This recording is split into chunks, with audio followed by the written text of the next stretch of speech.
the end.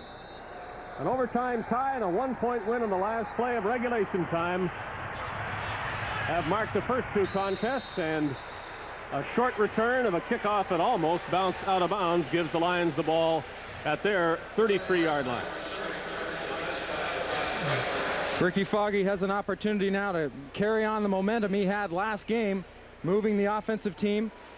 Coach Gerhardt said they want to be able to run the football. I don't know if they'll necessarily start with it, but with Martin and Graham, they've got some ability in the backfield. Ball placed down at the BC 32 for the first offensive play of this game. Foggy, not Flutie, the quarterback of the Lions, and on the ground they go to Lorenzo Graham, and he'll get back to the line of scrimmage at best. Another game in the CFL. It's not over. It's ahead of this one, and so there is some scoring to show you. First half, Tom Burgess to a wide open, as it turns out, Ken Winey, and the Winnipeg Blue Bombers take a lead over the Edmonton Eskimos of 12-3. The Eskimos then come back. Tracy Ham to Darryl Colbert, 32 yards, and then a field goal by Ray McAreedy has put Edmonton in front by a point. Foggy blitz. The ball is loose and recovered by Saskatchewan.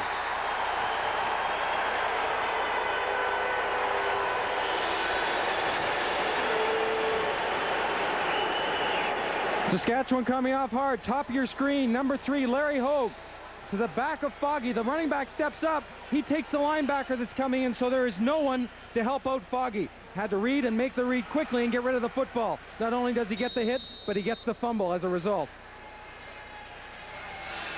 A turnover very early, and turnovers have been costly to Saskatchewan. Now the Riders try to make one work for them. Kent Austin on first down, a lot of room to run. He has a first down. Well, John Gregory certainly gave us the impression that Kent Austin and that offensive line can drop back, sit, and make the reads downfield. Running backs will check linebackers. They're gone. BC just bringing the 4-man. He sees the seam, checks upfield. Deep drop by the linebackers. You see them come up quickly after he releases, but there was some room to move there. Now Austin rolled for a first down, but they put the ball down, declared it dead where his knee first touched, and not where he landed eventually. And so the Riders are second down in a yard, and the Lions act as though they have denied that first down. Saskatchewan in the very familiar full house backfield with Milson Jones. Milson Jones having some fluid on his knee this week, didn't practice, and just an hour before the game he had that fluid drained from the knee. See him limping a bit now. Even before the game he said he has to warm it up, has to get it going, and he's not sure how well they'll respond today.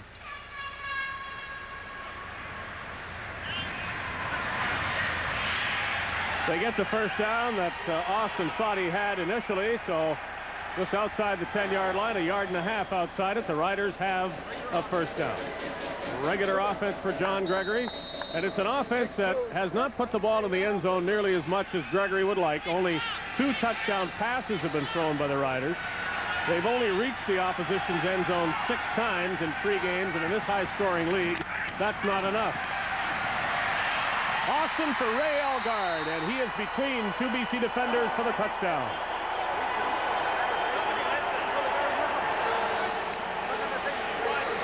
Looked like Austin was watching Elgard all the way. Elgard makes a nice little move when he gets into the end zone to slide into the open area, but then again, straight back, sits in the pocket. Saskatchewan offensive line does a good job in protection, and BC again only brings 4. Watch the linebackers turn and go. Johnson, 44. He's dropping to the strong side. Good protection, and Elgard just makes that shift and then sits in the soft area, catches the football. Dave Ridgway's convert has Saskatchewan in front quickly, 7-0.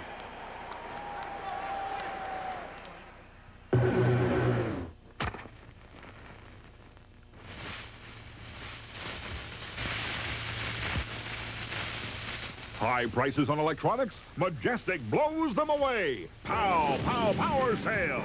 This week only, thousands of power-priced items are on sale.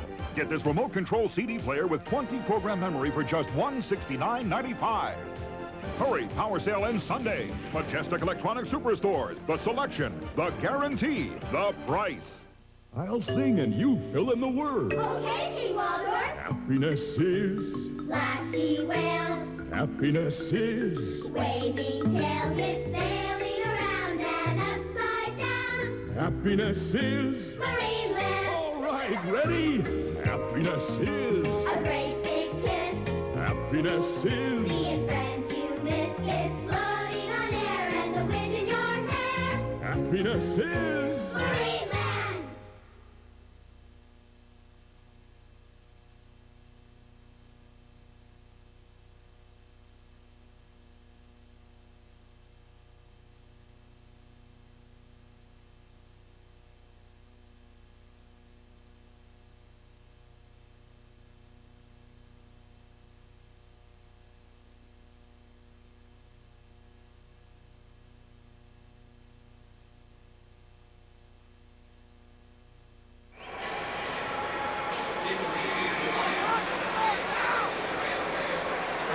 Less than 3 minutes into this game, Saskatchewan is kicking off again with a 7-point lead. Martin and Graham back again for BC. Kennard Martin with the ball. Martin looked and found a hole. Well, Kent Austin is very capable of scrambling if he has to, but I think as most quarterbacks are, if they get some time in the pocket and get a chance to read. You see the head snap immediately to the right when he took the ball.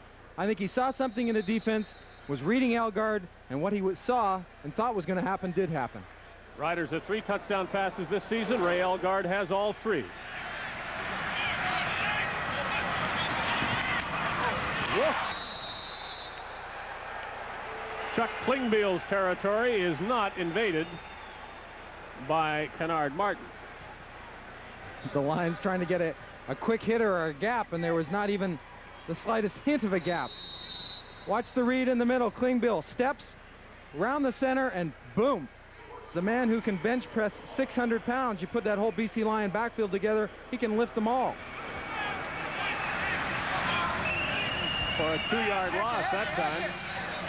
Another blitz. Foggy saw it and threw it over the head of Emmanuel Colbert. They brought Richie Hall this time from the other side.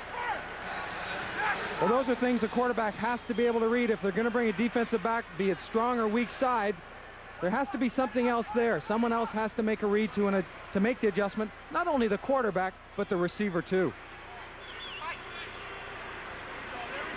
Louis Pasaglia will hear his first name, at least the first 2 letters of it, all night long from the crowd. Not a strong possibility of a point this time, but Louis will look for the best punt he can get. Albert Brown watches it bounce near the sidelines, out of bounds, and no return pleases the Lions. About the first thing that has pleased them in this game. Well, I think to get out of a slump, if that's what you can call that the Saskatchewan team's been in, as far as performance, the way they had the first series, the opportunity that they did have was the way you want to start it. Now they can go from there. Well, the defensive pressure that they want to put on Ricky Foggy is interesting. Foggy, a scrambling type quarterback, but not terribly experienced. And the Riders are showing them some things very quickly. Tim McCray got outside nicely, ran out of field, but the gain will be past the 25. But when you run a sweep to the short side of the field, you better be able to take that corner. The corner meaning the end of the line of scrimmage where the linebacker and defensive end seem to plant their feet. They did that well because there's not a lot of room, and there is more time for the defensive back to get over there. Gain to the 26-yard line.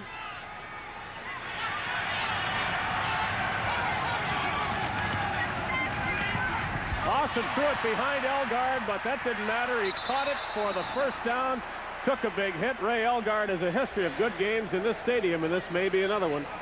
He's got a great start. Showing motion to the one side, watch the fake to the running back. Elgard just simply goes into the flat, and he expects the ball to be out front, but what a great catch.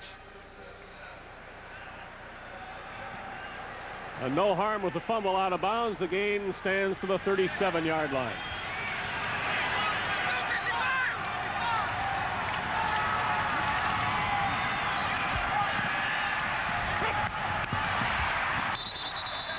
Short of a first down is Don Narcisse. Here's the offense that is directed by Kent Austin, McCray, and Jones, two versatile backs behind him.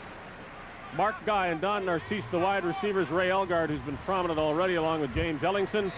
And the veteran front four, with the exception of the left tackle, rookie Chris Giaskis, in for the injured Ken Moore, who is dressed but not starting.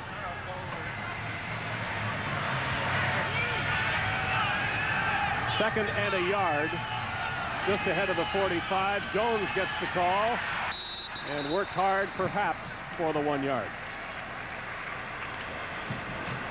We spoke about Milson Jones having that sore knee, not being able to practice during the week. Even though you're a veteran football player, you've been to many different camps and many situations, if you don't get that chance to practice during the week, you do lose a bit of an edge, and you can feel it earlier on in the game. It comes back very quickly, mind you, but I think you do suffer in the early parts of a football game. Just that 1/2 a step, that little bit of timing.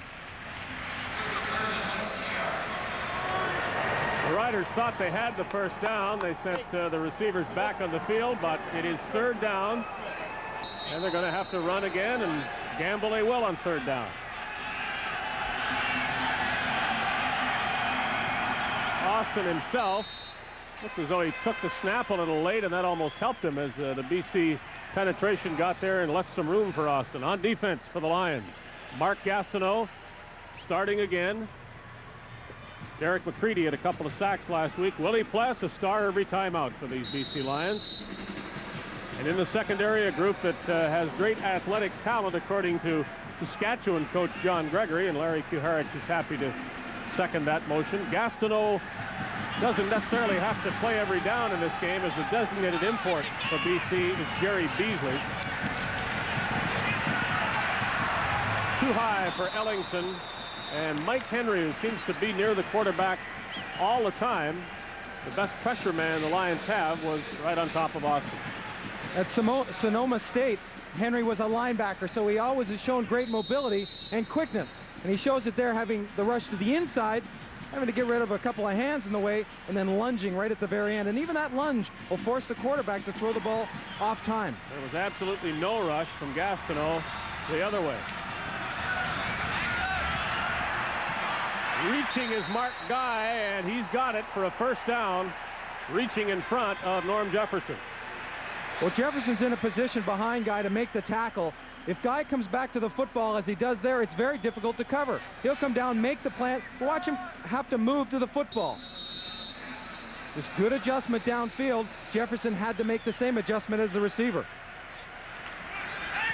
There's no stopping the Riders yet. A turnover, a quick touchdown now, a lengthy drive. At least the Riders hope it's a long one before it's over. Austin getting plenty of time. He threw that one way up and over the head of Mark Guy, and that's exactly what the Riders hoped and predicted, that Kent Austin could drop back and throw with lots of protection. Well, they're sending the backs out. They haven't had to keep them in to protect on linebacker blitzing, and yet the BC Lions are a team, according to statistics, that like to blitz 50% of the time, linebackers, sometimes halfbacks, on first down.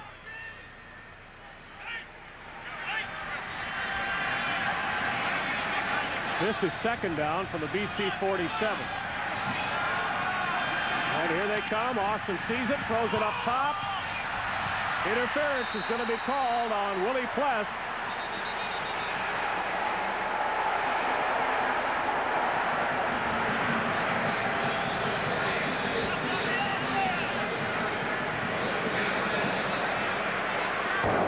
Forward pass interference, BC number 32, first down Saskatchewan.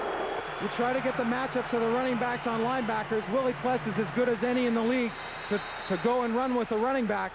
But you'll see it's called because he looks and then moves back. That arm out, keeping McCray from going past him and around to the football, was why he was called.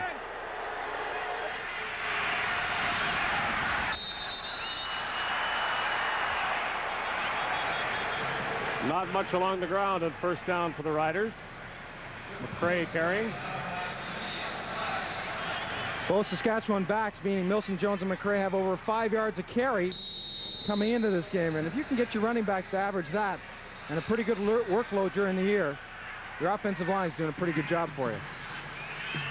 Second down, 8 from the Lions, 24. For Don Narcisse, and he's got it at the 10-yard line. They might rule him down at the 11 or even the 12, but it's a first down nevertheless for Saskatchewan. Larry Cahart said he was going to try to reroute the offensive receivers. In other words, get in their face and bump them. I haven't seen any, even a resemblance of that so far, of defensive backs and linebackers coming up to disrupt the receiver's pattern. They've been running off the line of scrimmage as Narcisse did there without any problem.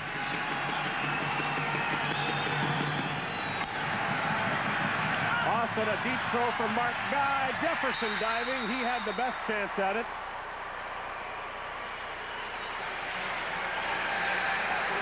You're right, Dave. In that situation, Jefferson had a better shot at the football. I think Austin, as he checks his arm where the list of plays are in the situation to be called, he'll pull one of them out of inside the 20. Long drive to the 12-yard line. This the 14th play in the drive. Second and 10 for the Riders. McCray got one hand on it, no good, and they'll have to settle for 3, and Dave Ridgway should be able to provide the field goal. Impressive how the BC Lion defense gives up all this yardage in this particular drive, and they've got to be a little bit winded now. They've been on for 2 drives, first for the touchdown and this long one, as you just said, and they tightened up nicely when they really had to get tough.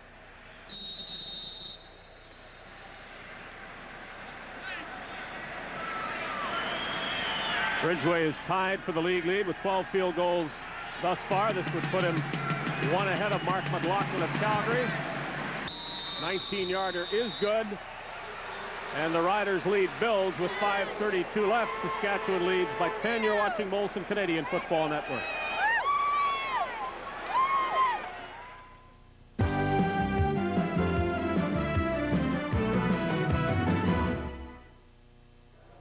Guys are feeling good. They finally beat the first-place team. And now they're into extra innings with great-tasting Miller Lite. We taught them a few things about the game of baseball. Hey, easy, hot shot. Savoring the victory. Yeah, well, don't hurt your arm. You've been patting yourself on the back. It seems this victory is bringing out the guys' generous nature. There they are. The other team. Think we should buy them a beer? Well, they bought the last time. They won last time. Miller Lite goes down great among friends. That's a good point. A Midsummer Day's Dream. Mazda Miata. Automobile of the Year. Automobile Magazine. One of the world's 5 best cars. Road and Track. Car of the Year.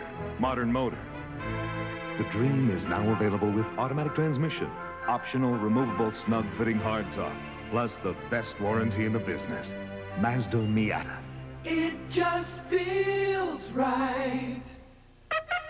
There is only one news magazine that views the world through Canadian eyes. Maclean's, the best-selling news magazine in Canada. Always current, always relevant, Maclean's wraps up the news of the week every week. And by phoning this number, you get 39 weeks for $39. That's $1 a copy compared to the $2.25 cover price. Call today to start your subscription. Just dial toll-free 1-800-268-1121 and choose Maclean's, the well-informed choice. The crowd came hoping to see Louis Passaglia score 11 points. The Lions don't have their first one yet, and they need 11 to take the lead.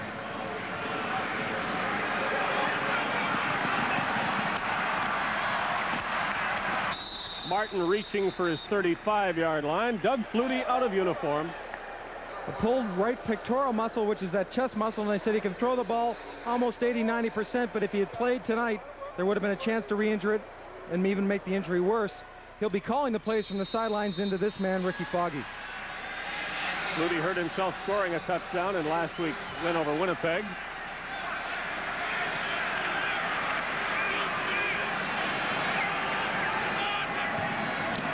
Foggy looking to establish something on offense, and the passes are not crisp, and he's feeling some heat. Both from the Riders and the crowd right at the moment, it appears. Mark Gastineau out of last week's game because of a sore neck, wanted to go back in, but the doctors kept him out, and rightfully so. When you play around with a neck area, you can't take any chances. He was just being looked at again by the medical staff of the BC Lions, but he looks to be all right. A little hot maybe, but Riders coming again. Foggy throws it up. Interference, but Willis caught it. Everybody seemed to forget about the play once the flag went down, except Larry Willis.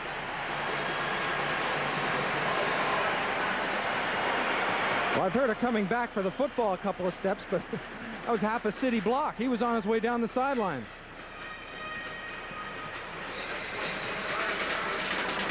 Forward pass interference. Number 7, Saskatchewan, declined. First down, BC. With thanks to Larry Willis on BC's part, a 27-yard gain. Rush end, you see Bob Jurison starts to the outside, comes back underneath. Chuck Klingbeil takes the man who would block him, holds him, and gives a clear path. And here's Willis down the outside, dragging Hairston there for a second, and comes back about 10 yards for the ball. Well, you saw Hairston give up on the play. Foggy trying to make something on his own, and he can make tacklers miss. Larry Kiharich has told us that there are design plays that Ricky Foggy will look like he's going into a pass situation and run. That wasn't one of them, no. I believe he was forced out of the pocket.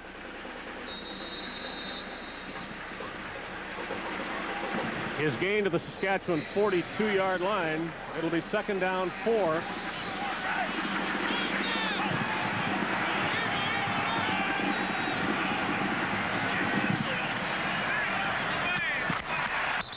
First down is made. Riders hitting hard out there as Ray Alexander returning to the BC offense, and that gives us a chance to set up this offensive alignment. Except for Ricky Foggy, look at all the ex-Calgary Stampeders you'll find. Both backs, all 4 receivers, and even an offensive lineman, Rocco Romano, the left guard.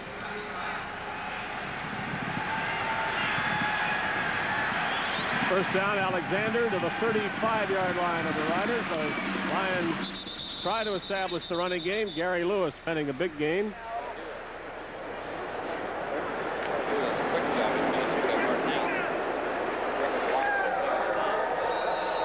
Larry Kiharich on the headset seemed to signal and say something to Flutie, and Flutie signals it in.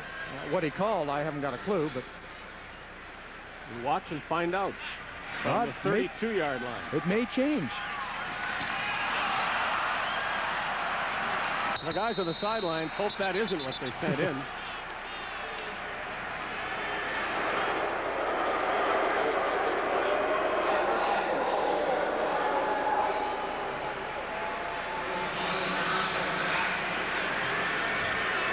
Before that particular play, the last ball Foggy threw to the sidelines to Alexander was the first time to me that he seemed like he was in some rhythm.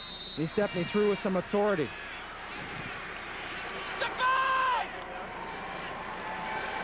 Louis Pasaglia is not in the game. That's Rick Ryan lining up to kick a field goal. We have to put a question mark on the end of it. Yep. Well, that's part of the pregame story. We hadn't heard that there was something wrong with Louis Pasaglia, but surely there is, or he'd have been kicking.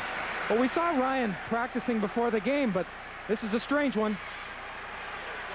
Ryan's attempt hit the crossbar. There is no point. It's still a shutout. I 7 up. I make the choices. I 7 up. No one tells me what to do. In Winnipeg, 67% of football fans tested preferred the taste of I 7 up over Diet Coke. Do it right, Daddy. Do it right. I 7 up. Yeah! Everybody. Yeah! I 7 up. Challenge your taste. Speedy Muffler King invites you to win. So right now, we're not only guaranteeing your complete satisfaction with our service, we're guaranteeing you'll win with our Scratch and Win.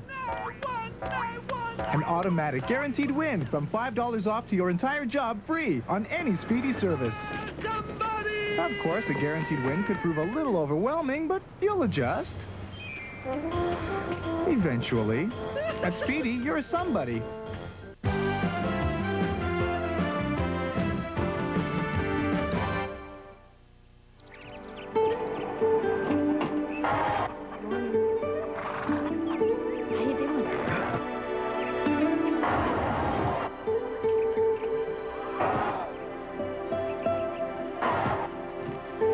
Canada's oldest bank is proud to sponsor the Bank of Montreal Triple Crown. 3 classic races with $2 million at stake. Because we believe success comes from working together. I knew you could do it.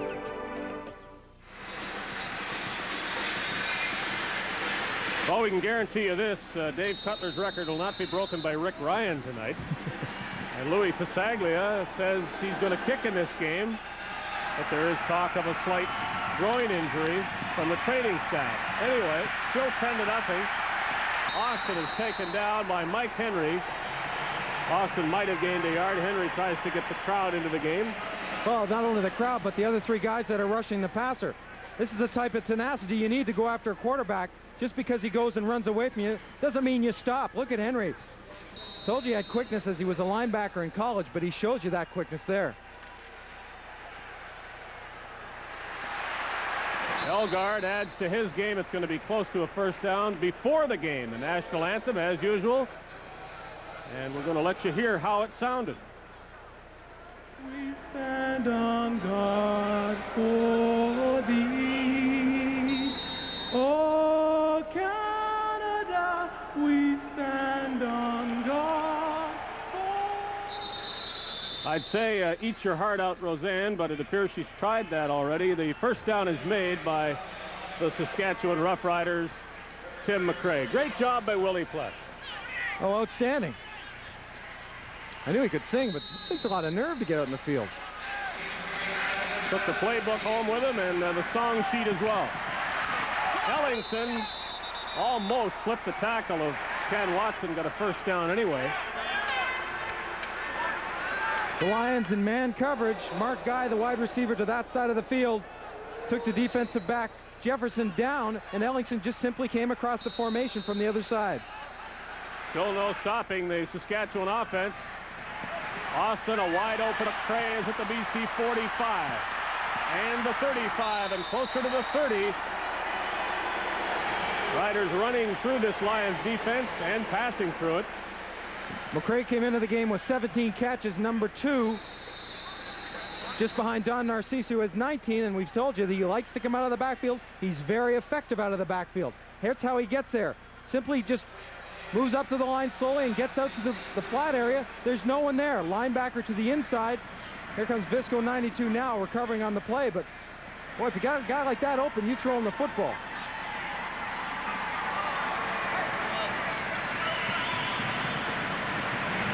Dave, you mentioned earlier about there's going to be some substitution going on along the BC Lion front 4. Jerry Beasley is in for Gastineau at this point. They're trying to get some spark from the outside to complement the rush of Mike Henry. And there's the thought that if Gastineau plays less, he might play better. At the end of especially the 2 games here in the heat of BC Place Stadium, some have thought that he maybe should change the 4th letter of his last name to a P and make it Gastineau, but well, it's not, in all fairness to the guy, he hadn't played football, as we see Klassen come off under his own steam, which is good news. He hadn't played a football game in 2 years, missed most of training camp, and you don't just waltz in here and figure, oh, I can do what I did in the NFL and rush the quarterback and get a pile of sacks. Got some good people playing tackle across the league, and it's a new game. Doesn't have the same closeness as the NFL, so we can't speed around someone. Got some athletes playing tackle here. Phil Poirier replaces Rick Klassen. Jerry Beasley is in at defensive end. Wilson Jones right up the middle to the 25-yard line.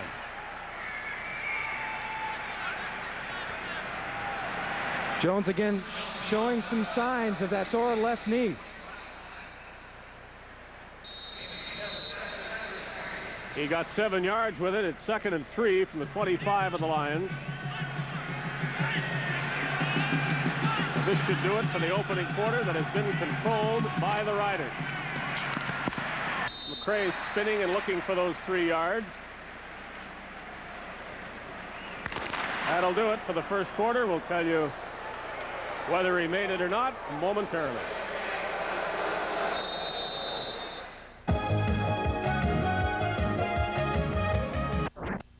Maybe no more than an inch. The measurement was very close. The ball just inside the BC 22-yard line. Emmanuel Tolbert pulled up a bit lame and may miss a series or two.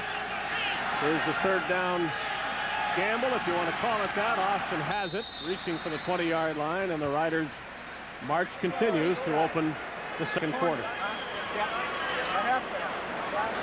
John Gregory thinking that last week his football team didn't lack in effort, but lacked in intensity. That fire wasn't there. A lot of people expect an awful lot of you when you're the Grey Cup champions, and it's funny, I asked him, did he feel that there was any letdown in training camp, any apathy, and he said no, he looked for it too. So it's just a slow start for the Grey Cup champions.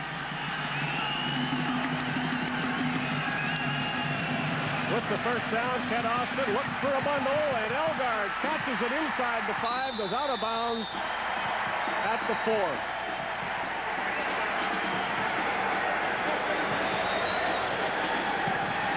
Well, Elgard going down the field inside. He goes to the post first to try to keep Ryan at safety. You're going to see him just to the left of the screen. He started inside first and then ran just a flat out in front of Anthony Drawhorn. And you're right, this might be another big game in this stadium for him. He has the lone touchdown of this game. An 11-yard pass. As the Riders close to another major, 1st and goal from the BC 4.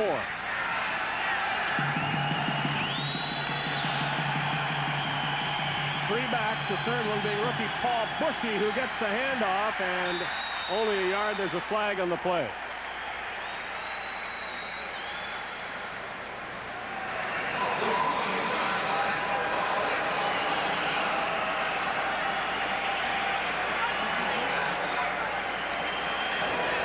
Offside, BC number 35, first down, repeat it.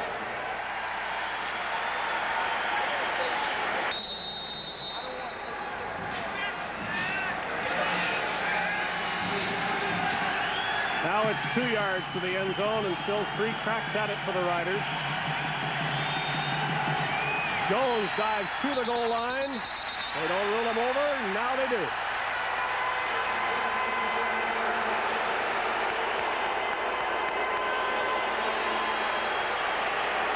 What Milson Jones does so well in all situations, but especially in tight ones down near the goal line, he has the ability to change direction. Watch where he starts to run with the football and then cuts back. Starts to the one side and back against the grain. He sees the flow, the offensive lineman collapsing down the line, just puts that helmet down and gets close enough to score. Glenn Suter holds for Dave Ridgway, and it's a 17-0 lead for the Saskatchewan Roughriders.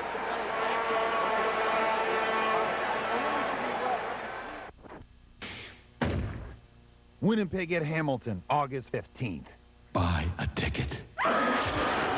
Feed the cats. One team won the Grey Cup and the other didn't make the playoffs last season, and it looks like it tonight. Hey, Shell, Tristan, Devin. Hey, Leaford.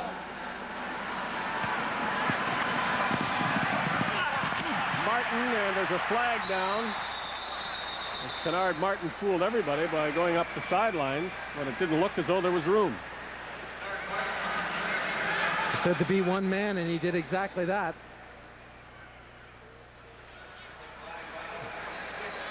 Watch the right side of the offensive line.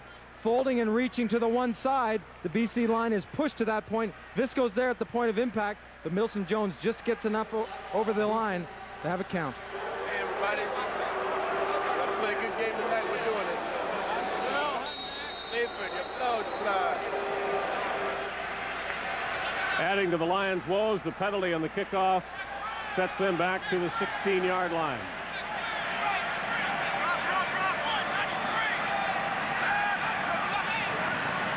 Foggy to Martin, and there's somebody on his back in the name of Gary Lewis. Fans getting restless. Can't call for Doug Flutie, but it's Joe Pow backing up Ricky Foggy tonight. Well, watch how the Riders come off the line of scrimmage, take the block in the hands, and then collapse inside, Lewis being the first. That front four is tough to run against. They always have been, and I'm surprised that BC doesn't try to get with the speed and Graham and Martin to the outside. Foggy's on the run, cuts it up, and he'll get a big gain The Lions beat it any way they can get it, and Foggy decided it was him that had to run. Again to the backside of the play. Saskatchewan blitzes. Someone has to pick somebody up. This time the halfback is picked up, Hogue, but Jurison comes free. There he is, just to the left of Clarkson. Foggy this time feels it, makes the read, almost like a running back, cuts through the hole and down the field. Gain to the 36-yard line. It's certainly the safest play in the book right now for the Lions. Foggy to Kennard Martin for about 5 on a first down pass. Joe Paopao pushed into a backup role. He has been the third quarterback, sort of a sideline general for the first part of the season, but quite a capable quarterback, and one that Larry Kaharch knows can go in there, make the reads, and make the right calls and not make mistakes. It wouldn't be a surprise to see him in this game, especially the way the Lions and Foggy have struggled. Foggy is in big trouble now. Vince Goldsmith chases him. That'll be tough for Goldsmith. Foggy throws it, and it is picked off by Eddie Lowe in BC territory. It would have been a huge loss to Foggy, but he'd have kept the ball. He didn't by throwing it. Molson and CFN proud to bring you the best of Canadian football.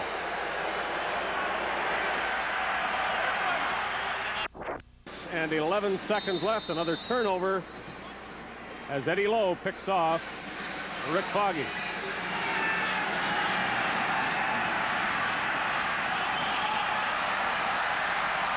Ball was up for grabs. Great battle between Jefferson and Guy. Norm Jefferson stride for stride with Mark Guy. In Winnipeg, in the fourth quarter, this is Bombers running back Robert Mims running to the end zone as the Bombers take the lead over the Edmonton Eskimos, and with a 2-point convert, Winnipeg builds a 7-point margin over the Eskimos. We'll keep you posted on that one. It's the Riders by 17 here. Draw play. Jones still on his feet. And boy, he cuts to the holes nicely. Not too fast, but he got there to the 35-yard line. Wilson Jones, the feet of a soccer player. To get everyone coming upfield as they did on the last play, put pressure on the passer, and you can slip through there on a draw, and as Wilson Jones does exactly that. But his ability to stop and change direction comes from his quick feet. He stops, just plants them and goes another way and makes people miss. His backfield partner Tim McRae right down there at the 35 blocking for him. Austin is hit and down. Well, the crowd will cheer just about anything now. A sack by Rick Klassen will do it. Well, we talked about pressure from all points. Mike Henry's able to do it from the outside, but you also have to be able to stick with it. Austin gets a chance to read to the one side, then looks to the other. By the time he wants to change his mind, either run downfield or throw to the third receiver. That man right there, Rick Klassen, was in his face and took him down.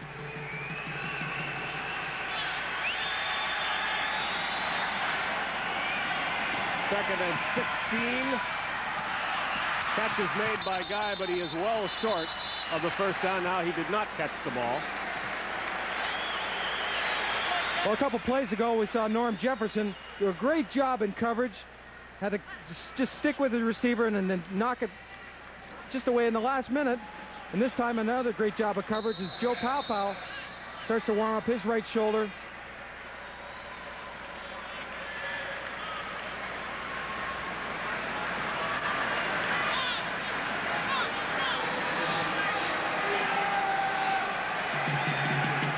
The field goal is a long one, 49 yards. Ridgway has distance, and it is good. His 14th of the season, a league-leading total, and the Riders are up by 20 points. Dave Ridgway, as consistent as there can be as a place kicker, didn't have an awful lot of room at the crossbar, but didn't need it either.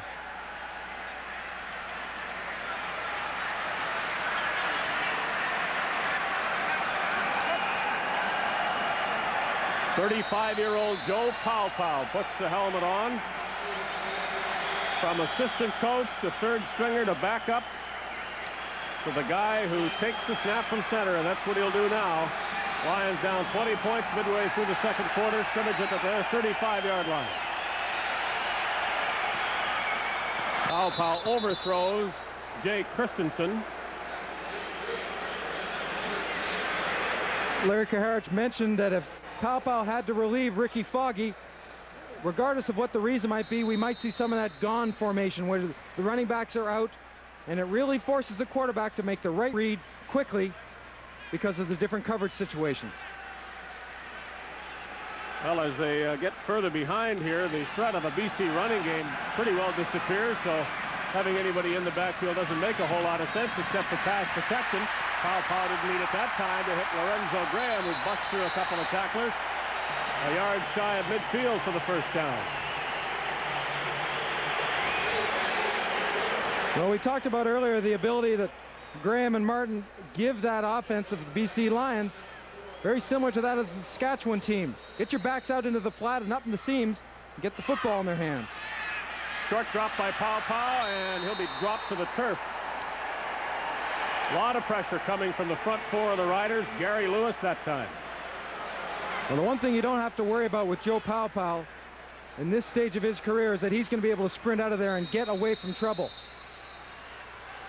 There is the possibility of overtime in Winnipeg. Just over a minute to go after Tracy Ham has scored a touchdown and the Eskimos kick a convert to tie the game. Little more than a minute remaining in Winnipeg, 20 all.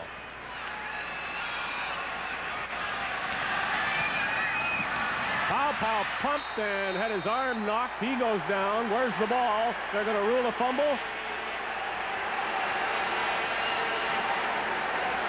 Riders, another turnover.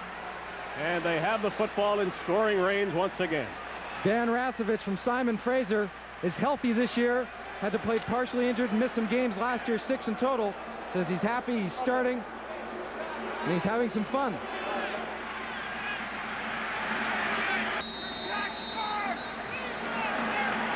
We see Pataglia doing the punting, though it's a different motion to kick a field goal if you do have a pull up in the groin or the hip area. It's a long way to the record if he just punched tonight. We'll see what happens if the Lions get into a field goal situation again. They wish they would. Albert Brown returns Pasaglia's punt. So 3 turnovers have hurt the Lions and a lot else too. Saskatchewan leads 20-0. Water beverage made with mineral water and delicious fruit juices from concentrate. There's nothing quite like a koala. Nothing to cheer about for the BC Lions. They haven't even seen Louis Pasaglia score a point. And, of course, nobody else for the Lions has done that.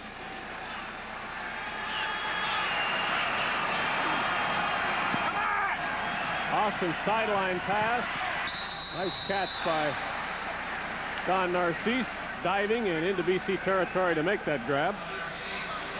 To this point, we've seen Austin and the Saskatchewan offense primarily drop back. Now we're seeing a little bit of sprint action. The backs up front doing a nice job of taking and blocking the corner and allowing Austin not only a throwing area, but an area that he can look downfield without having a defensive end jumping up in his face. 2nd and 4, McCray and Jones. I wonder if one of them will see the ball. Maybe on a pass. No, Austin straight down the middle to Elgard, and the big man puts the hands up. And that's quite a physical mismatch when Elgard goes up against Anthony Drawhorn, and the Riders are banking on that when they throw in the ball. You bet they know Elgard can go up and get it, but you want to talk about a physical mismatch.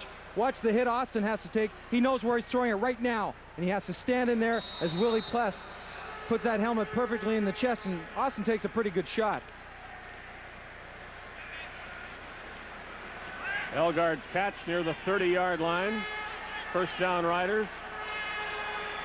Lions are offside unless drawn that way, and Milton Jones just busts a run near the 15-yard line. Total domination by Saskatchewan. If the penalties against the Lions, Riders will prefer Jones' gain. He's showing some of those physical problems of his. Gastineau on the short side of the field jumped offside. Offside, BC number 99 declined. First down, Saskatchewan. That's a fullback's dream, popping through the line, not being touched or slowed down by a linebacker, and just seeing a safety. You look forward to those types of collisions. The big men who clear the way for Milton Jones and Tim McCray and who protect Kent Austin. They've done it well tonight. McCray's turn. East of the 10-yard line.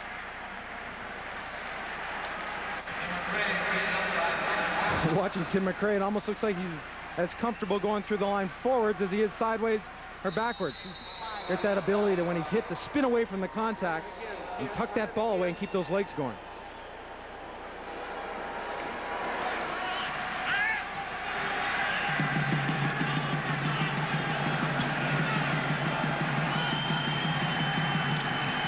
From the 10 off into the end zone. There he is again, Ray Elgard. He reached back, couldn't grab this one, but he had Drawhorn beaten, and he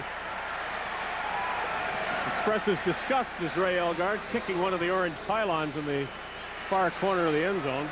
Felt he should have had that one, and probably should have. He had to turn around and really adjust his body because the ball was behind him, but I don't think Elgard's ever satisfied if the ball's even close, not making the catch, especially in the end zone. Good job, Donnie. Well, Austin won't complain. It should be another 3 points as Dave Ridgway is very close to his third field goal of the game, an 18-yard attempt.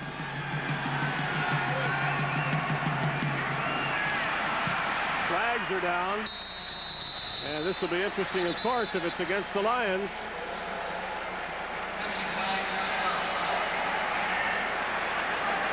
It is not. It is against Saskatchewan, so Ridgway will have to do it one more time.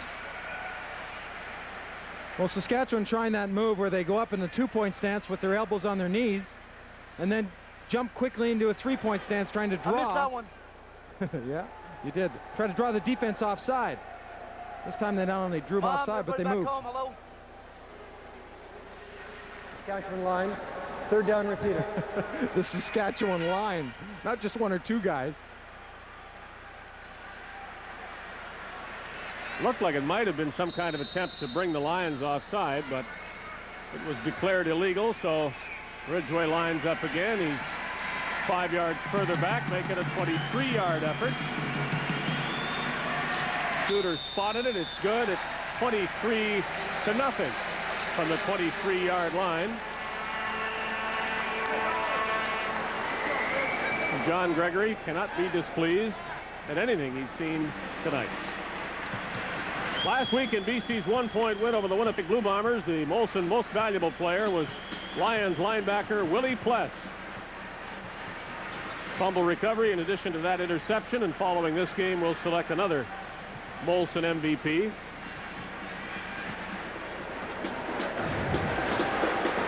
Larry Kaharich wants to get back into this football game. He's going to have to give that defense of his a rest because they've been on the field a long time in this first half. And there's still 4 minutes and 24 seconds left to go.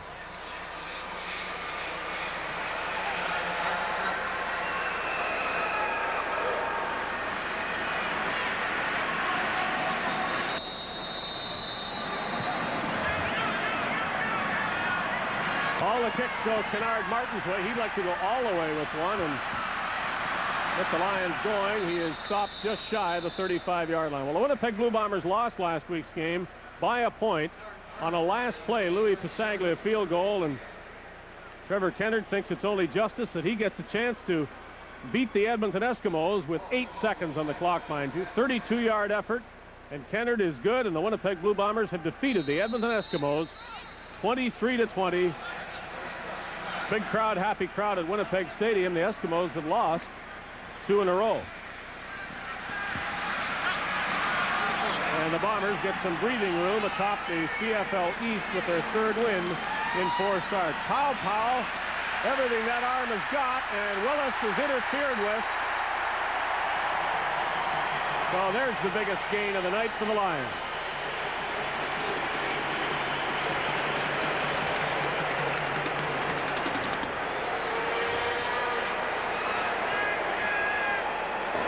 Forward pass interference. Saskatchewan number 2. First down, BC. Well, Harrison's supposed to have great speed. 4.36 in the 40, but not quite enough for Willis. Watch him glide by Harrison right here to the outside. Harrison gets caught flat-footed. The ball's underthrown, putting the arms up as screening, and that is interference. It looked as though he was going to catch it. If he had stayed in bounds, it didn't matter with the penalty. Chris Skinner in the ball game and touches the football for the first time. Skinner's been nursing a sore shoulder. Larry Kaharich a little bit reluctant last week, saying Skinner wasn't really ready. You can tell during the week to get this instinct with players, but he felt he's close to 80 to 90% this week and should be fine.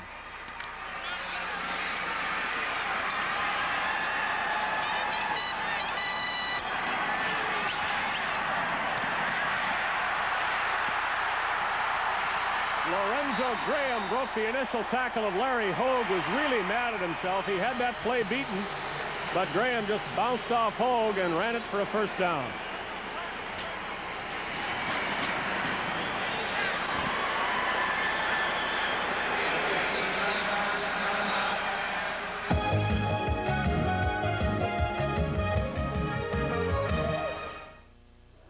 The guys are feeling good. They finally beat the first-place team. And now they're into extra innings with great-tasting Miller Lite. We taught them a few things about the game of baseball. Hey, easy, hot shot. Savoring the victory. Hell, don't hurt your arm. Batting yourself on the back. It seems this victory is bringing out the guys' generous nature. There they are. The other team. Think we should buy them a beer? Well, they bought the last time. They won last time. Miller Lite goes down great among friends. That's a good point. Yamaha's Big Bear. It's just a really tough machine. A gutsy 350cc engine and proven four-wheel drive. Traction? Lots of traction. Electric start, reverse gear, and now until October 31st, 1990, Yamaha will throw in a Warren 1,500-pound winch. When we head out there, we never have to worry about the bear getting us home. Yamaha's Big Bear. It's what you need.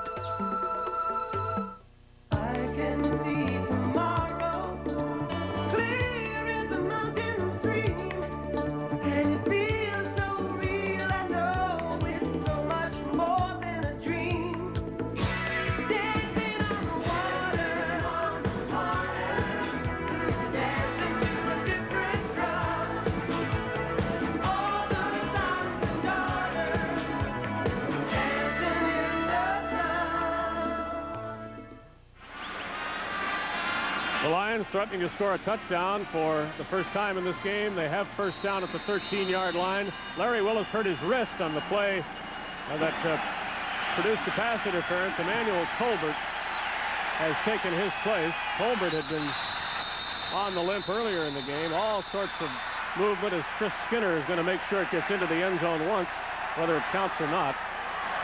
The officials huddle to see against whom the penalty should be.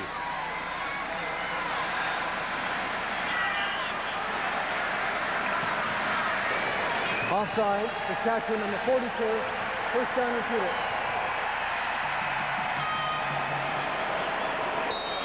Makes things a bit easier for the Lions, gives them a first down and 5 from the 8-yard line.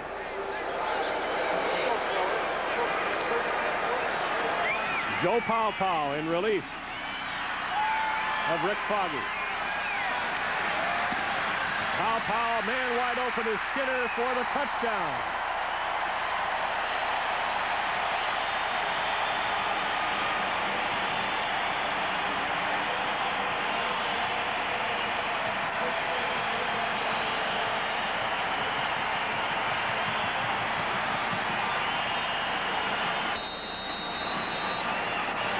Chris Skinner's versatility allows him to come out of the backfield as a receiver. He was uncovered. And 8 yards to the end zone. Louis Pasaglia's first of 11 points he needs should come here. Nothing prevents him from making the convert. We might say that Neil Lumsden has made his way down to field level, and at halftime he will be speaking to Louis Pasaglia. And the first question, of course, will be, why didn't Louis try the first field goal of the game that was attempted by Rick Ryan? And every other question will relate to the possibility of an all-time record being set here tonight. Louis Pasaglia now needing 10 points to break Dave Cutler's mark. Move on, baby. My Nicole, Fred's set for you. We'll see you in a little while.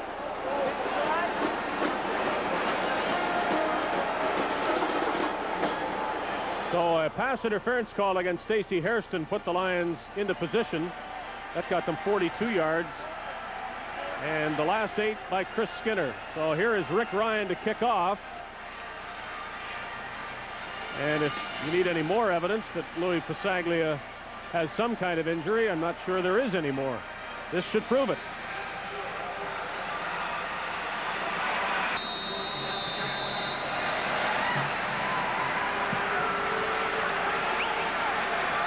Brown from the 25 of the Riders, trying to get outside. Jake Christensen, nice job to make sure that Brown could go nowhere.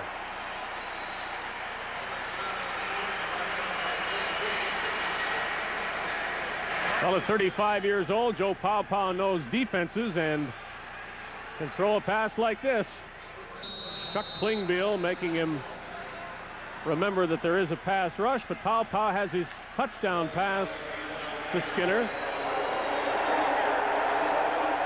And it looks as though he's in for a while. Doing what Rick Foggy could not do, and that is put some points on the board. Austin, little flare to Milson Jones. Jones for a first down and more as he carries BC tacklers almost to midfield. It does not look as though there's anything wrong with Milson Jones, though there is information to the contrary. He does get up rather slowly, but a guy named Jim Brown did that as a habit, better than most who've ever played this game. Jones is down on one knee and is going to take some time and some treatment at the bench. 2:35 left in the first half. Lions finally showing some scoring. Now the Riders trying to come right back and answer themselves. When are you throwing another party?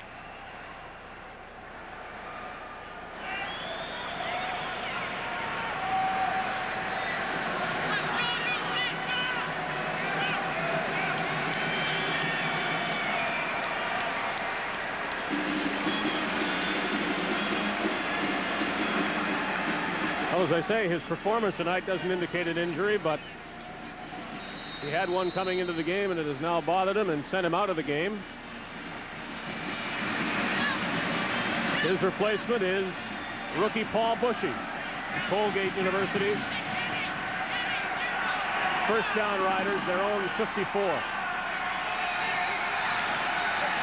Lions are rushing. Elgard grabbed this one.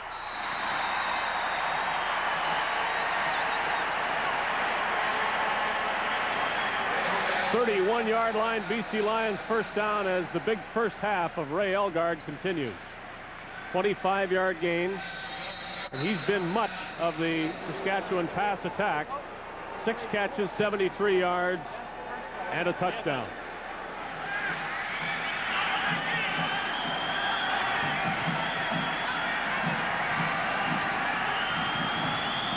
Bushy tripped over his own man at the line of scrimmage and went spinning forward for 2 or 3 yards.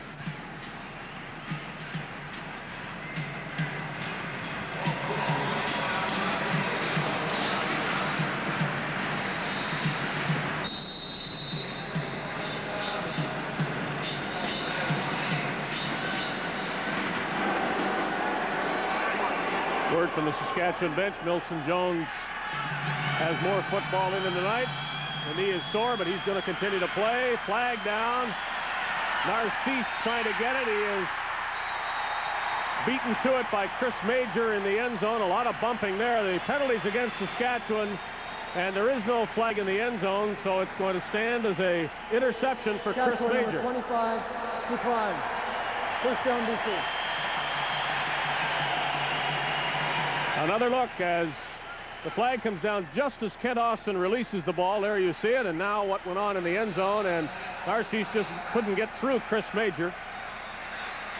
And here's why the holding had to take place, as Kent Austin was rushed again by Mike Henry. So Major gives the ball back to the Lions with 1.5 minutes to go.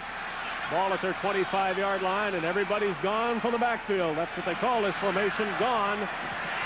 Lorenzo Graham takes the quick pass from Joe Paopao. So the Lions showing this to the Riders late in the first half, and obviously wanting to do more than show it to them. They want to score with it. 3 receivers to the right, 3 more to the left. Paopao spots that receiver. It's Lorenzo Graham again, and as he showed last week, he can make yards after he catches it, even with tacklers on his back. President GM Joe Kapp of the Lions watching as BC tries to get back in this game. They were down 23, have scored 7, and now want more. 6 receivers for Paopao to choose from, and this is an offense that the Lions said they would use tonight, especially with Paopao. Well, He didn't come in to run this offense.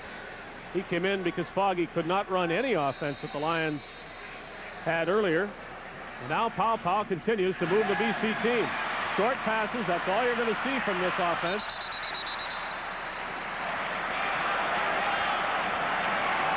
And the idea is there should be somebody open if you put 6 receivers out there. Or if they're all covered, Pow is at least going to have lots of time to make one come open.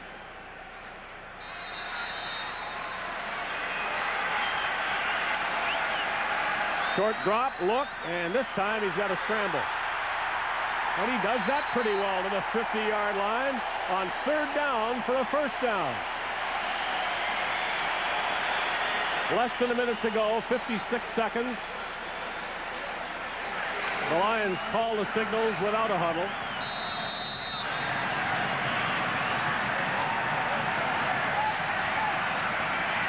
Christensen at the 30 fumbles the ball right into the hands of John McDonald.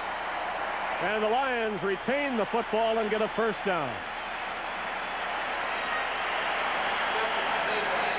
We'll call it a lateral later, I'm sure, just to say that there was a plan to this. Whoops, and McDonald dives in, gets it, and comes up trying for more. They put the ball down near the 28. Pow again with more than 40 seconds to go. Hits Graham, who is hit. Another fumble. Now they say incomplete pass as Eddie Lowe rocked Lorenzo Graham, and the catch was never made.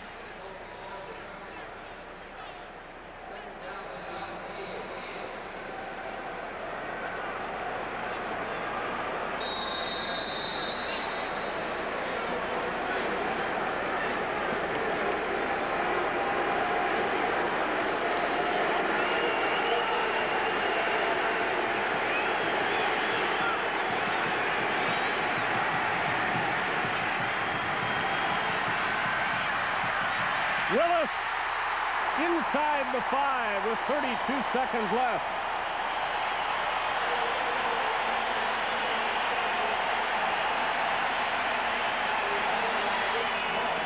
And the spark has been provided by Joe Pow.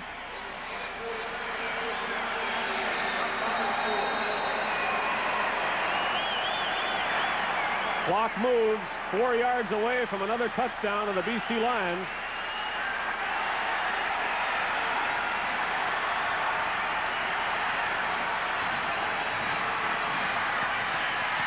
Willis was in before he was pushed out. It's a touchdown, 6 points.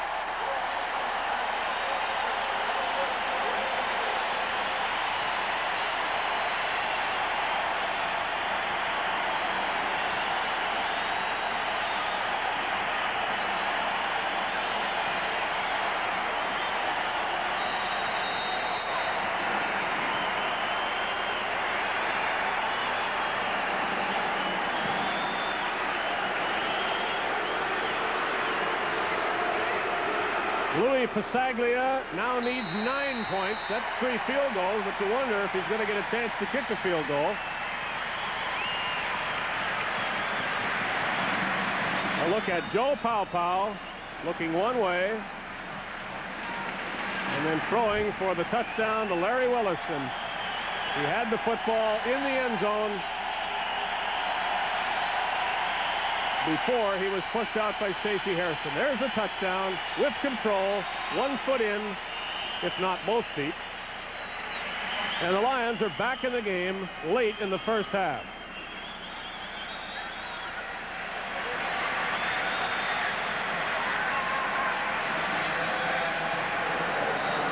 And with the 6-receiver formation working as it did in that drive, the Lions are liable to show some of that in the second half as well. Again, Neil Lumsden with Louis Pasaglia at halftime to ask him about the injury and why, indeed, Rick Ryan is kicking field goals and performing kickoff duty. Little short hop fielding play by Tim McCray with 11 seconds left as McCray tries to get to the 45. Now, the Riders may have 1 play and a field goal left in them. Let's see if they can build their lead from 9 points. It had been 23.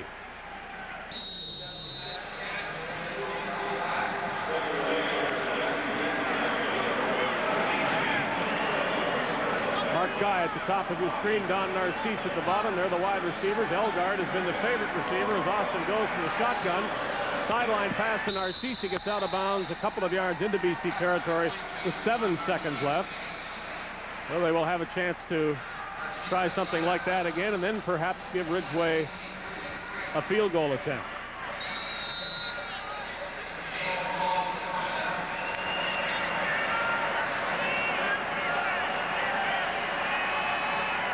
Again, the direct snap to Austin.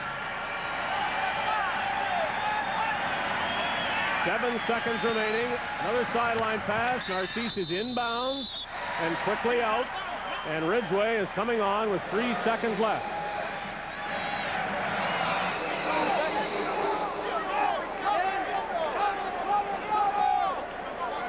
Nice use of very little time on the clock. 11 seconds when they finish the kickoff return. 8 seconds later, Ridgeway will try to be 4 for 4.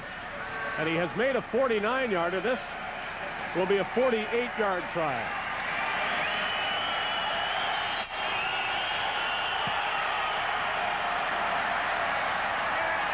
It is good.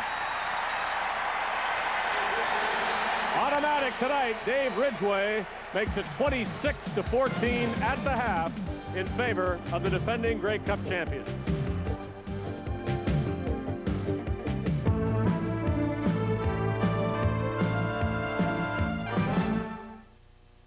An Eggo? I had 2 for breakfast. They're round and delicious toasted with bacon. I'm an Argo. That's A-R-G-O. Yeah. Ottawa, Saturday, August 4th, 7:30 p.m. Yamaha's Big Bear. It's just a really tough machine. A gutsy 350cc engine and proven 4-wheel drive. Traction? Lots of traction. Electric start, reverse gear, and now until October 31st, 1990, Yamaha will throw in a worn 1,500-pound winch. When we head out there, we never have to worry about the bear getting us home. Yamaha's Big Bear. It's what you need.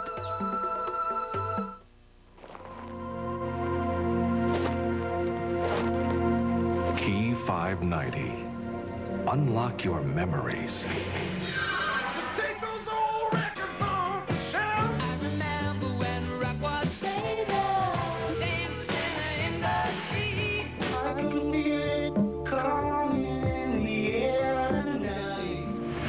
Unlock your memories with Key 590, Toronto's classic hits.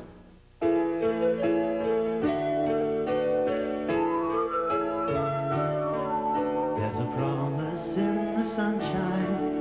There's a hope in every morning. And the crunchy taste of golden flakes, you know, in Kellogg's corn. There's a promise in the sunshine. Our best to you each morn. Key Largo. Humphrey Bogart starred. Yes, hurricanes, romance, marvelous ending. I'm an Argo. That's A-R-G-O. Ottawa, Saturday, August 4th, 7:30 p.m.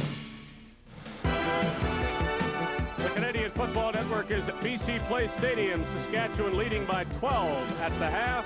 Louis Passaglia has 2 of BC's 14 points. The question is, what about his health? Here's Neil Lumsden. Louis, we expected to see you going for a record this evening, but it looks like you'll be going for ice. You've injured your leg. When did it happen? I heard it yesterday, the last tick of the day at practice. I pulled a muscle in my groin area, and I thought it might be better, but every time I kicked in pregame, it kept popping all the time. So we've got a game plan where Rick is going to do some of the long stuff, and anything within reasonable distance, I'll be trying some field goals. But, you know, hopefully we won't need to do that because we're moving the ball a little bit better now on offense, and it's a matter of defense holding them now. You had to be anxious for the record. This has to put it on hold for who knows how long? I was more worried about in the last 24 hours or so whether I can come out here and help the team or not. I just feel bad that I can't perform to my capabilities this evening, but hopefully I can come out and do something to help the ball club. Good luck in the second half. Thank you very much. Louis Passaglia hangs in there. The Lions, if they get close, would like touchdowns, but if not, Passaglia may be able to try short field goals. The Lions have made a game of it late in the first half. They now trail by 12 points.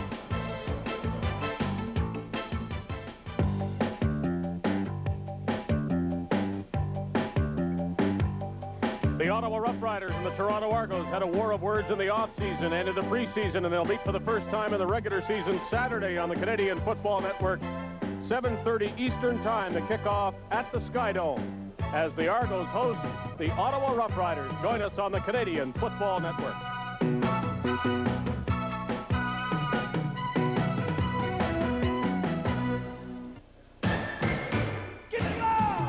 More fluid. Helps provide energy to working muscles. Nothing cuts through thirst like Gatorade. Yeah, we on yet? We on yet?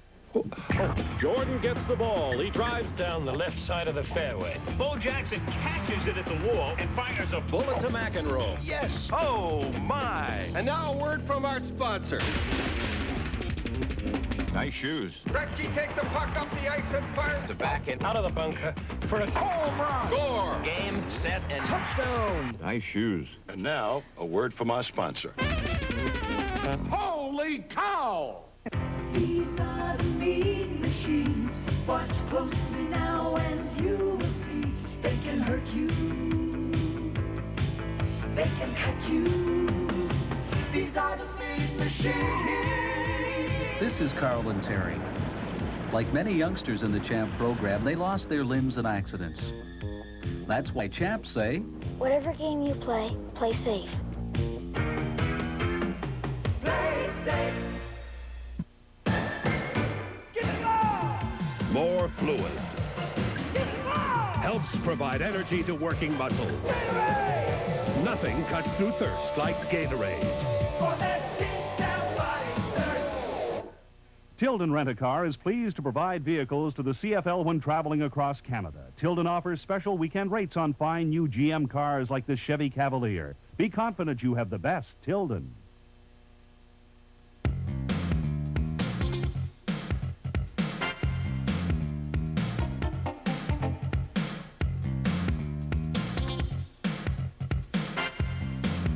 The CFL made news by signing two highly touted U.S. college quarterbacks in the offseason, Notre Dame's Tony Rice and another Heisman Trophy candidate, Major Harris from West Virginia University.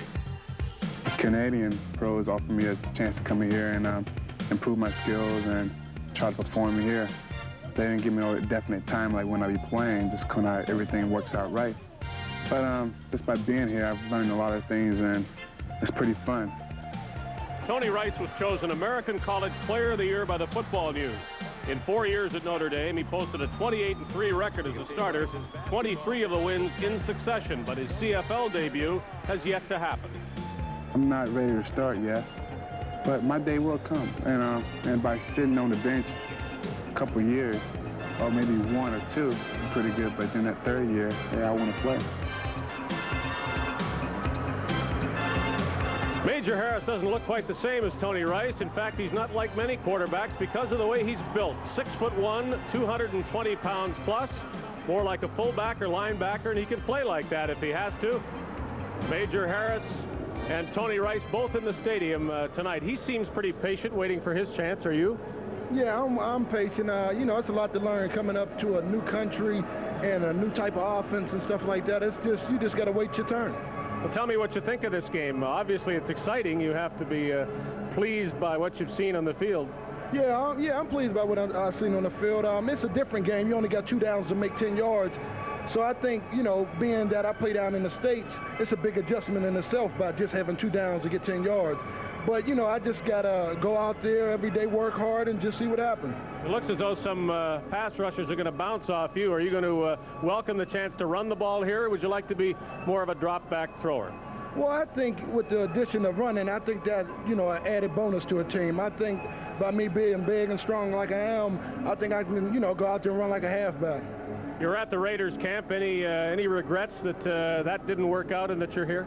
No, I ain't no regrets. You know, I want to go somewhere where I can get a chance to play, and hopefully I can get the chance to play here. What did Warren Moon's career mean to you? Did you look at him and see what happened to him and realize that it could happen to you too?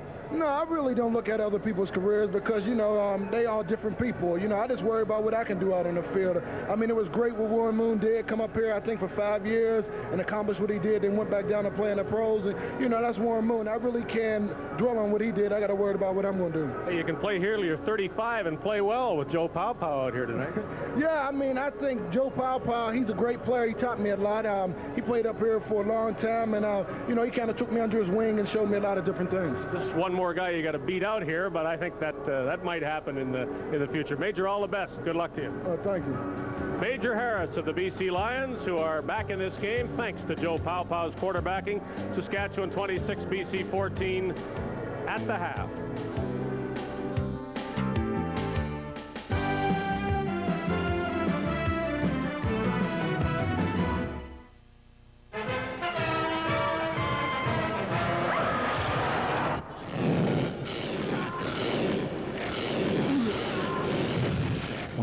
Wednesday, August 15th, 7:30. Buy a ticket.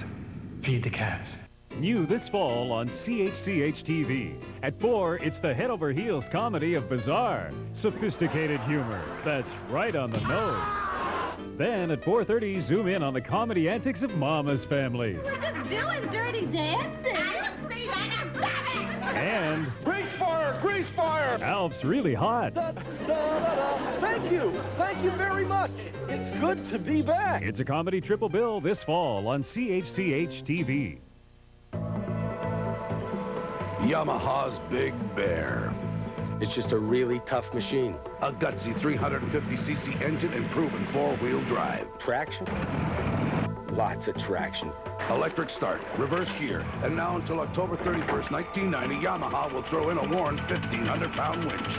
When we head out there, we never have to worry about the bear getting us home. Yamaha's Big Bear. It's what you need. There is only one news magazine that views the world through Canadian eyes. Maclean's, the best-selling news magazine in Canada. Always current, always relevant, Maclean's wraps up the news of the week every week. And by phoning this number, you get 39 weeks for $39. That's $1 a copy compared to the $2.25 cover price. Call today to start your subscription. Just dial toll-free 1-800-268-1121 and choose Maclean's, the well-informed choice.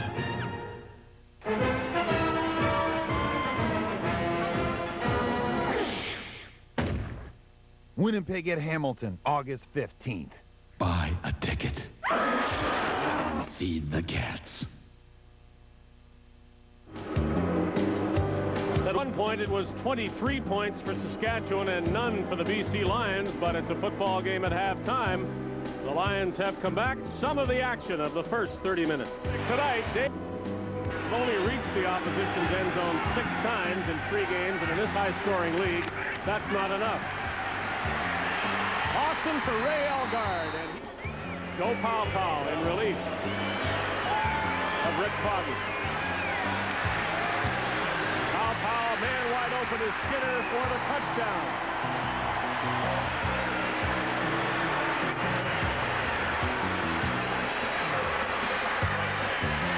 Willis was in before he was pushed out. It's a touchdown, 6 points. The turnovers have hurt the BC Lions in this game. Net yardage, well, the Riders have most of it, but the Lions got it late and got back in the game because of it. Possession time, 5 minutes in Saskatchewan's favor. The Riders lead by 12 points.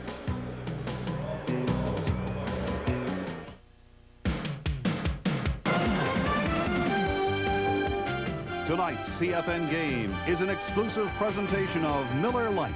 Goes down great among friends. And Priority Courier, the official courier of the CFL.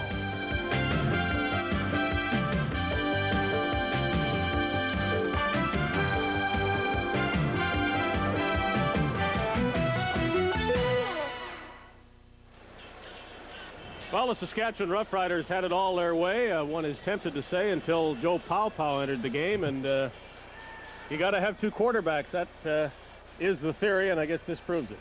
Without question, if you don't have 2 people on the sidelines, or 1 on the sidelines and 1 in the game, and have them interchangeable depending on the situation, you could be in trouble. And you've just seen the enthusiasm on the sidelines around the bench. Everyone all of a sudden was off the bench. They were jumping around. Pow Pow was walking around, and he was doing the cheerleading. He's the one that's saying, look, we're back in this football game. We're moving the football. Defense, stop and get the ball back. In other words, saying, you give me the ball and I'll score the points for you. He's confident, and they're fired up. Well, it's a change of pace. Obviously, he has got more experience at Foggy. Doesn't have the threat of the run that Rick Foggy shows to Saskatchewan. But now the Riders do have to make an adjustment. And I guess at halftime, they had that chance. It'll be interesting to see what they do on defense that might be designed with Joe Pow Pow in mind. And that seems to be what Saskatchewan had to do, because Pow Pow clearly is going to continue to run this BC offense, and Rick Ryan is going to keep kicking off. Something we should watch for with Pow Pow, how well he looks off the defenders, moves his head around and really takes a hard look at a receiver, then snaps it around and throws to the other side. The fact that Dave Ridgway made his 4th field goal in as many tries at the end of the first half has not dulled the enthusiasm of the Lions or their fans, who are anxious to see Pow Pow go back for another chance. And that's the enthusiasm we're talking about.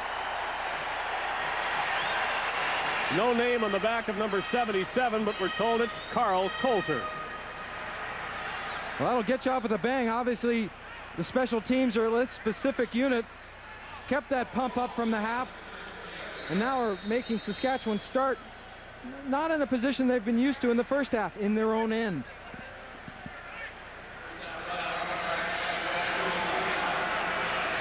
Riders just ahead of their 30-yard line. There's good numbers for Kent Austin. More than 200 yards in one half of football. Overthrows Narcisse. Then there again, the effectiveness of not necessarily getting yourself a sack, but getting in the way of the quarterback, making him at the last minute change his body motion, trying to throw the ball in there. That time he was rushed by Clausen again, and he had to change that throwing motion, which made the ball go high.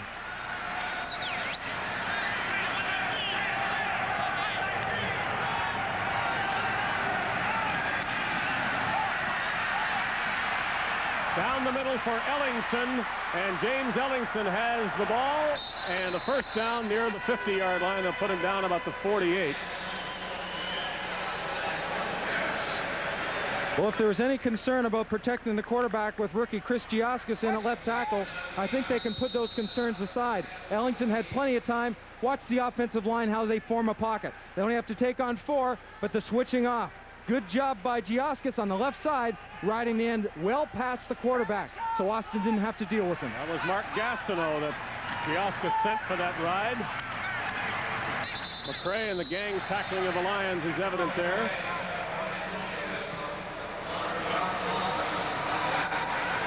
Well, there was talk about the BC Lions wanting to get a reputation of being nasty and going to the football, and Larry Cahart said he saw that from his defense last week in the second half. But you know, I was thinking names being something that other teams give you, how tough you play. It's not something you put on yourself, it's something you earn. McCray earned 3 yards on first down from the Saskatchewan 52, 2nd and 7. Narcisse with the catch, and the Lions are complaining in the backfield about a holding penalty that wasn't called. Mike Henry appeared to be grabbed by the back of the sweater as he was zeroing in on Austin. Once again, good protection. Austin will get a chance to plant his feet, get in a good position, and step up and throw. Sometimes you don't see them, but they're not holding unless you get caught, Dave. Oh, we caught him. We don't have flags. The ball stays at the 45 of the Lions, however.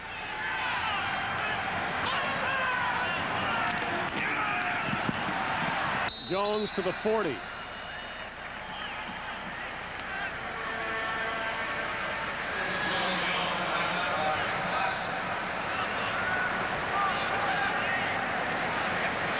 Almost 5 yards on the play. This is the way the Riders began the game. They got a turnover and went in for a quick score and just kept moving the ball for most of the first half. McCray to the 35-yard line and another first down. Yes, John Gregory, what's the ideal formula for his offense with respect to pass and run plays? He wants to be able to pass the ball 60% of the time and run the ball 40. And Tim McCray is a guy who can work into the percentages on both sides of that column, passing and running.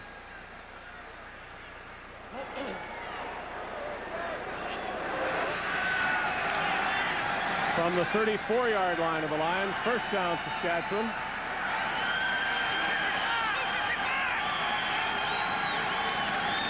A BC blitz, pass to Elgard, and he's got it in front of Ken Watson. First and goal, Riders.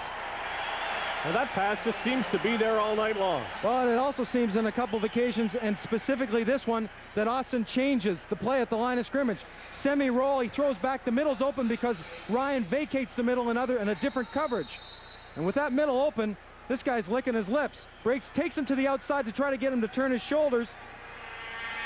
Watson does turn just that little bit, so Elgard can get inside. And Watson is over on that side where Anthony Drawhorn was earlier. They've switched sides, perhaps to try to get a bigger man against Elgard. Here's McCray. He's near the goal line, a couple of yards short of a major score. Well, it seems like every play, there's a BC line defender, Klassen 2 plays ago, this time Gastineau, saying, going up to the referee and saying, look, I'm getting my sweater torn off. Do something about it.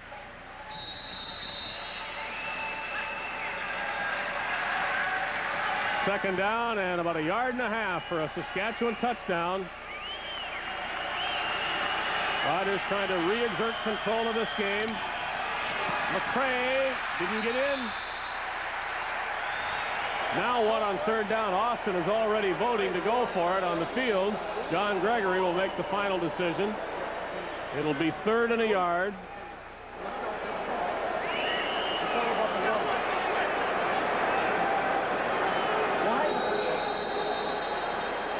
The decision has been made. Well, it's one that you'd make maybe 100 times out of 100. Well, he gets my vote. 3rd and 1 yard. 3 backs for Kent Austin.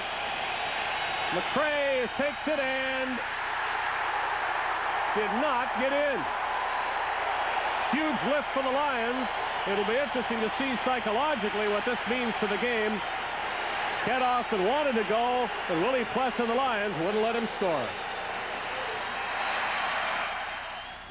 Today we'll talk more about proper tennis procedures. Let's begin.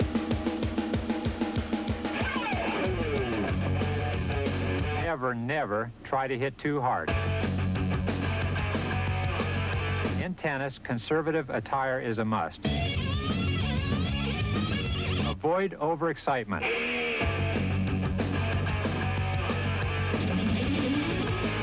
Maybe we should go through this one more time.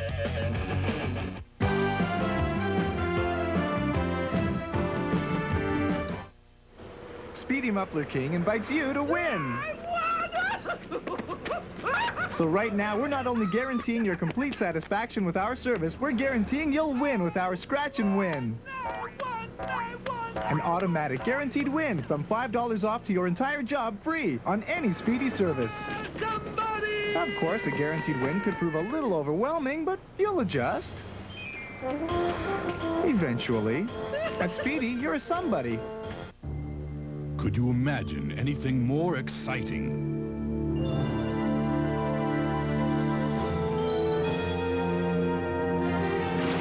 Could you dream of anything more thrilling?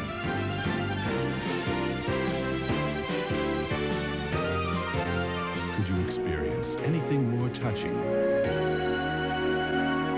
Could you ever spend a happier day?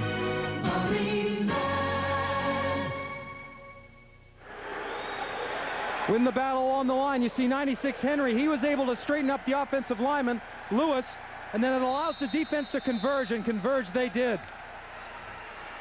And John Gregory gambles, and sometimes you win, and sometimes you don't. Nobody in the backfield. Pow's going to throw from the end zone and throw deep to Willis. Incomplete. He almost caught it. It was a little bit behind him. He made a good reach back for it. There is a flag down in the end zone, and a late hit on Pow is suspected.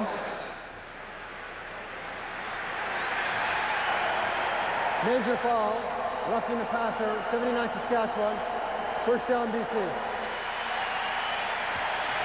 Gary Lewis complained after the flag was thrown. I like Joe Pow's theory here. Just throw it deep once in a while, spread them out. But I'd say that's definitely roughing the passer. He may have put up his arms out, but pretty good shot with his head. So breathing room for Pow Pow and the Lions offense.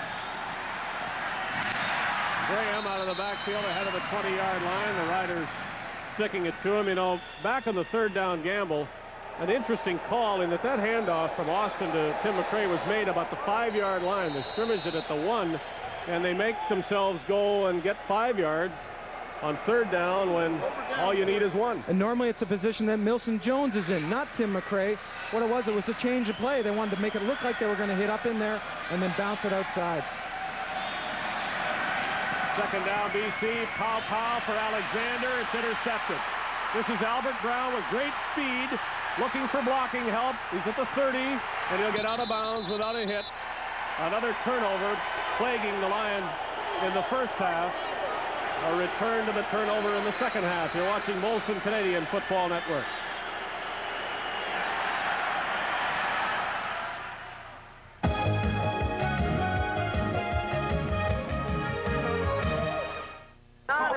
As armchair quarterbacks, the guys have been enjoying a good deal of success. So far, their best call has been for great-tasting Miller Lite. Timeout's been called. Could be the last play. Definite passing situation. Don't pass, go with the draw. It's heating up. Seems to be some serious consulting going on the sideline. Yep, the guys are developing quite a reputation as strategists. Don't pass. Go with the draw. Draw play to Shannon. Touchdown. Miller Lite goes down great among friends. While most any car can get you from A to B, the 1990 Toyota Camry does so with the utmost beauty and refinement. Made remarkably exhilarating by available V6 power and anti-lock brakes. In fact, the Camry offers you virtually every creature comfort, from A to Z. So long before you get to where you're going, you've arrived in style.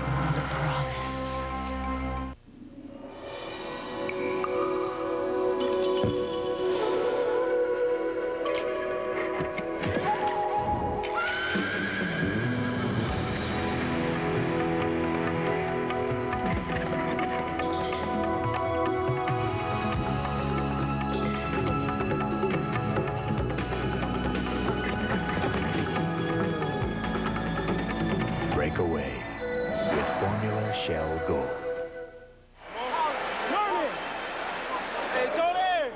Number 3 by Albert Brown to the BC 27-yard line where the Riders have first down. They were a yard away from a touchdown just a moment ago. And now we'll try to get back there and get that 1 extra yard. Blitz for the Lions. Austin throws it, and it's wobbling, and it is bouncing all over the place to an incompletion in the end. Well, that was fun. Fun and a happy time for the Riders. Not so much fun for the Lions. Watson's going to come on a blitz. There it is. He makes contact just under the arm when Austin released it. Now, if everyone backed off, Willie Pless would have made the catch. But obviously, you know, everyone wants to go for the football, and rightfully so, and they don't come away with it. Too many Lions. Anthony Drawhorn getting in the way, and he might have caught it without Willie Pless being there, too. Second down. Austin. Guess what? Ray Elgard is on the receiving end of another completion. And Watson isn't having any better success than Drawhorn did.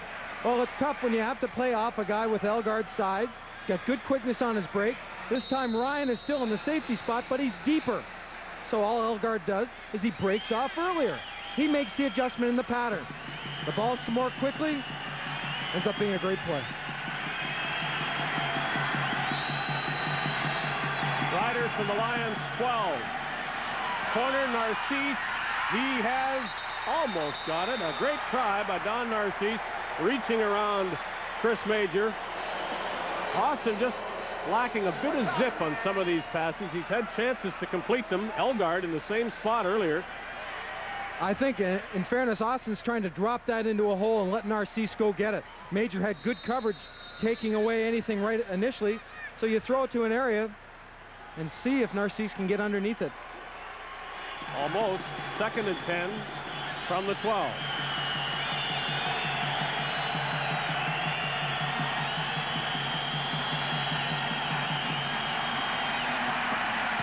Into the corner. The catch is made. Ellingson loses the ball out of bounds. Where do they spot it? Right on the 5-yard line, which is short of a first down, and so Ridgway will be called on again. I was going to say, what do you think his decision's going to be now? Take the 3 points that he could have had earlier and wants at this moment.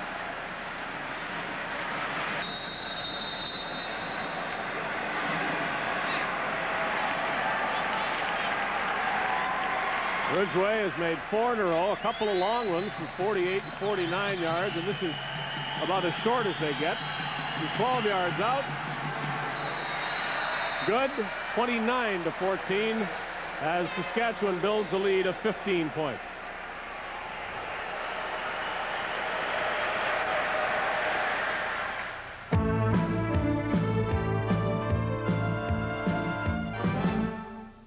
Majestic blows high prices away. Pow, pow, power sale. Get this hi-fi stereo VCR with on-screen programming for just $499.95. Power sale ends Sunday. Majestic Electronic Superstores. The selection, the guarantee, the price. For the glitz and the glamour, follow the show-stopping entertainment tonight. I'm very happy to be here with the pros. Now for the flip side of the coin. Our stories are real. A current affair. Our stories are original. More important, we have no rules here. If you want to see a story that answers the question, no, he didn't do that, did he? Watch A Current Affair. Entertainment tonight and the Current Affair Hot Weeknights on Channel 11. Together, we're the ones. I like that thought. It's a McDonald's summer. Stand up for sand, surf, and sun. Food, folks, and fun. McDonald's summer combos for just $3.99. The Big Mac combo. The McDLT combo. The McChicken combo. And with every combo comes a summer cup. Collect all 3 summer combos at McDonald's for $3.99. Come on, you know the one. McDonald's for food, folks, and fun. Pontiac Grand Am now comes with 10.9% financing for 4 years. And its 16-valve Quad 4 engine puts out more horsepower than a Nissan Stanza. Wouldn't it be something with all eyes on Louis Pasaglia coming into this game if Dave Ridgway went and kicked 9 or 10 field goals? He's got 5, and there's lots of time left, 6 minutes in the third quarter, and his 5 field goals account for the margin of this game, 15 points. At the moment, Anthony Drawhorn returning kickoff for Kennard Martin, who has suffered a slight injury. Won't keep him out of the game otherwise, but Drawhorn is back on kickoff. Joe Paopao has his work cut out for him. He's had the opportunity in the first half before replacing Ricky Foggy to see what Saskatchewan was giving him, some of the looks. Of course, with his experience, there can't be a whole lot he hasn't seen, so it's just a matter of getting some help, some protection, and some execution from his receivers.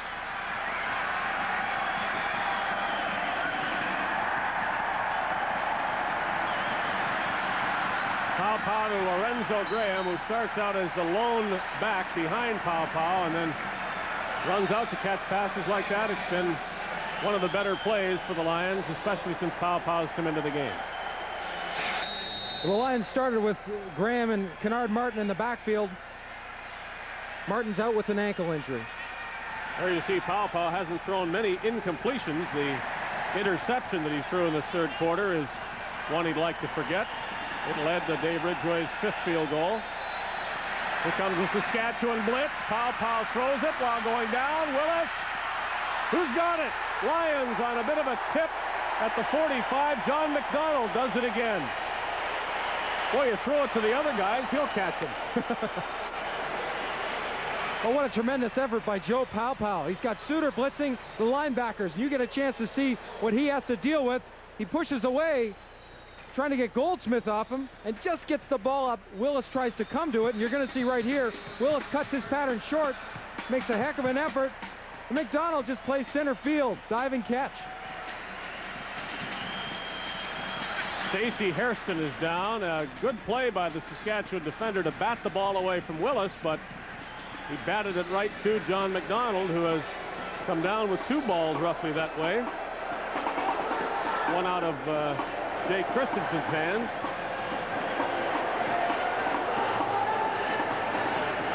Hairston will have to leave the game. And Jeff Treflin will come into the Saskatchewan secondary.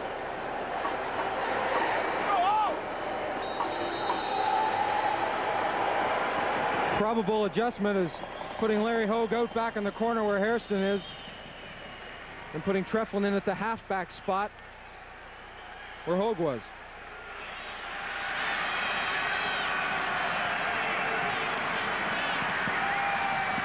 Pow and Skinner dropped it. Eddie Lowe waiting to make a tackle. It wasn't necessary. Lions hurry back to the huddle on second down with 4.5 minutes left in the third quarter. Louis Pasaglia, if you joined us late, is suffering from a groin injury, has only kicked converts and punts in this game, and has 2 of 11 points needed to surpass Dave Cutler's all-time scoring record. Second down from the Rider 44. Larry Hogue on Pow, and a good play by Richie Hall, and remember, he's there for Stacey Hairston on the corner against Larry Willis.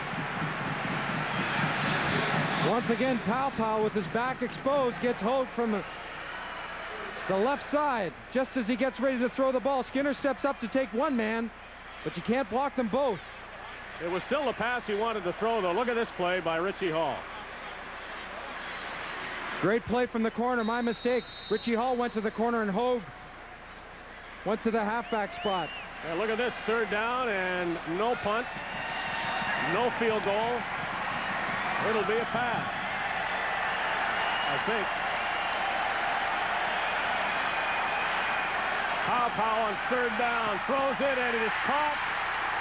And that's Lorenzo Graham doing what he did to help win the ball game last week, lunging forward and making sure that first down. He had a couple of yards to spare this time. Basically the same play that they used in the last minute against Winnipeg. And you can tell as soon as he catches the ball, he braces himself for the hit. Watch him curl up right there.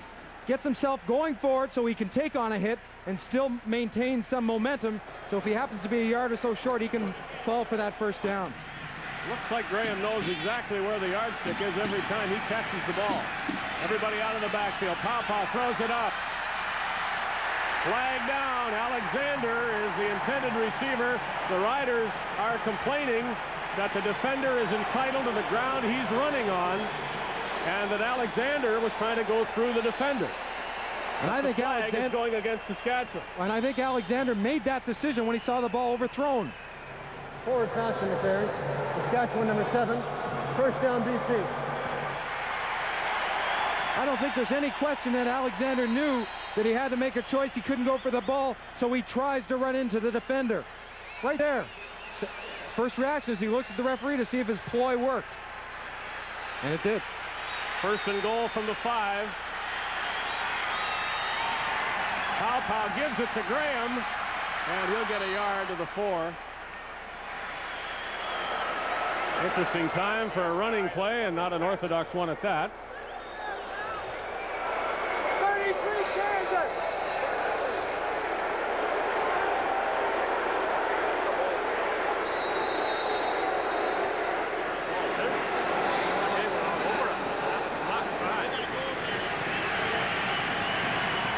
This is second down, and you got to think the Lions are going on third down too if they don't make it. Pow with a blitz, throws it up, and McDonald can't bring this one in. Treflin is chasing him. Third down. What's Larry Kuharich going to call? Quick pressure. Saskatchewan in tight coverage. Eddie Lowe comes from one side and picks a gap and picks the right one. Well, this is interesting. The fans are going to get a chance to see Louis Pasaglia kick for 3, but I don't think they like the decision to try the field goal. They'll like it later if he breaks the record. Sure, and if the difference, and if they can come up and catch them, if 3 or 2 points is the difference. We're down 15, 17 minutes left in the game, and forget the record. I think this is the right call. Get some points here. 11-yard field goal is good. So Louis needs 2 more of those, and he's got the record, and the Lions are back within 12. Well, he said at halftime that he could kick field goals, but only punch shots, like short field goals and converts, because he felt he could swing his leg and not extend that leg or extend that groin muscle where it was going to pull him and hurt him. An unusually conservative call for Larry Kuharich, but you do have to remember that there is so much time left. I wonder if Joe Kapp approved of that. I guess he did. He and Larry Kuharich have been together for a long time. And remember when they were together at the University of California.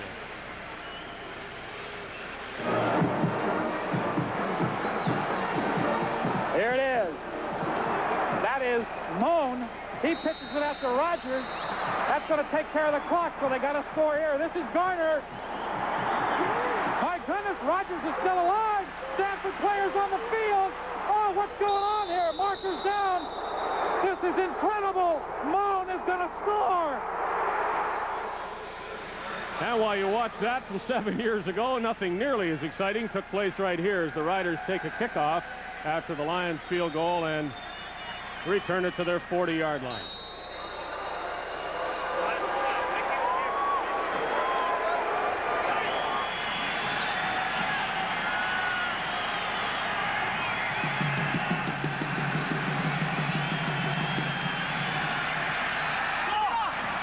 Pass nowhere near Tim McCray. He was backpedaling and could only watch it sail out of bounds. Like this is the time that the Saskatchewan offense has to give their defense a bit of a break. They've done well moving the football, putting plays together, and especially mixing up the plays. Keeping the defense back on their heels so they don't really expect anything, but really have to play each play at a time. 2nd and 10 Riders from the 40. Let's see if they look to Elgard. That's where Kent Austin has gone much of the night on key second down plays. Over the middle, this is Mark Guy at midfield for the first down. Well, you put an awful lot of pressure on your secondary if you can't get some heat on the quarterback. And again, Kent Austin can sit back there and set up and pick his receivers out like he picks out Mark Guy. This takes some time. Don't throw that ball quickly, and if you haven't got the protection, you never get the chance to throw that ball. Good pass. The coverage was fine by Jefferson, but Austin and Mark Guy did their jobs better. Lions jump and are offside, and let's draw that way. Another flag comes down, and no gain for Tim McCray.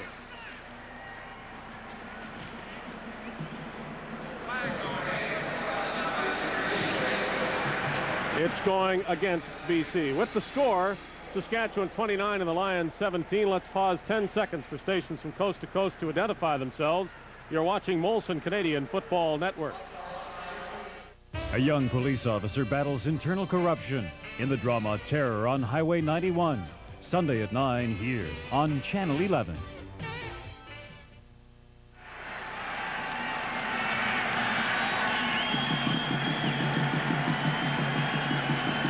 Fumble on first down, and who's got it? Lions say they have. Referee says otherwise. You don't like to do that after you've been given a 5-yard penalty on first down. Well, you waste that opportunity. Oh, without question. And you know, when those situations happen, you never know if it's the center bringing the ball up late or the quarterback pulling out early. This will be the final play of the third quarter, and it's 2nd and 7 with the 2-yard loss. A lot of noise in the stadium now. Austin trying to call signals, change the play at the line. Another first down, another catch by Mark Guy inside the BC 40. So we turn for home, and the Riders hold a 12-point lead. Saskatchewan 29, Lions 17.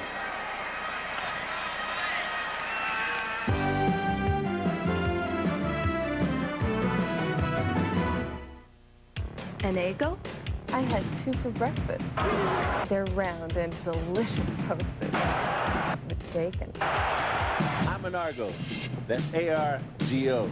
Yeah. Ottawa, Saturday, August 4th, 7:30 p.m. From Hollywood Pictures and Amblin Entertainment. Can you name the title of this summer's scariest motion picture? Ornophobia. Acrophobia. Spiderphobia, I don't know. Arachiphobia. Arachnophobia. Joel Siegel raves it's Jaws with legs. NBC TV says see it and scream. And Siskel and Ebert give it 2 thumbs up. Ask for it by name. Arachnophobia. Now playing at a theater near you. Speedy Muffler King invites you to win. So right now, we're not only guaranteeing your complete satisfaction with our service, we're guaranteeing you'll win with our Scratch and Win.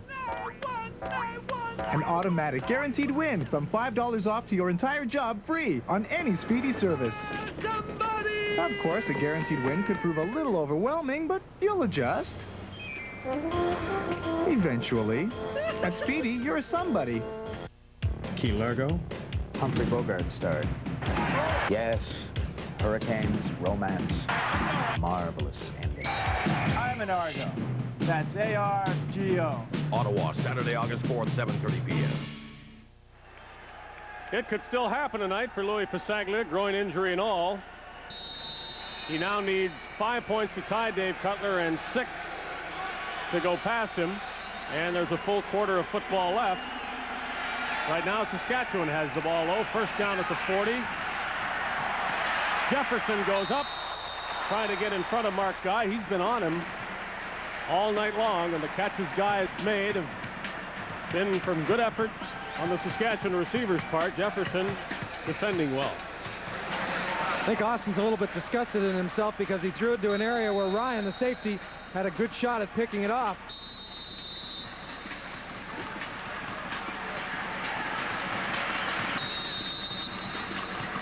Don Narcisse had run a long way on that play and comes back late to the huddle. Riders second down, 10 yards to go, BC 40. Just into the fourth quarter. Austin, all sorts of time. He had a pump downfield and then settled for James Ellington short to set up, guess what, another field goal try by Dave Ridgway. It's one thing for have a rookie step in and start for you, but to be able to make the reads. Watch here how he takes on Gastineau, passes him off, and takes McCready. Good communication between Roger Aldag and Chris Gioscas. I guess you just don't win that J.P. Metras Trophy being the top Canadian lineman in Canadian college for nothing. Another from 40 yards and out for Ridgway, 43-yard attempt. Well, this was bound to happen. A single point and 30 for Saskatchewan now, 17 for BC. Molson and the Canadian Football Network proud to bring you the best of the CFL.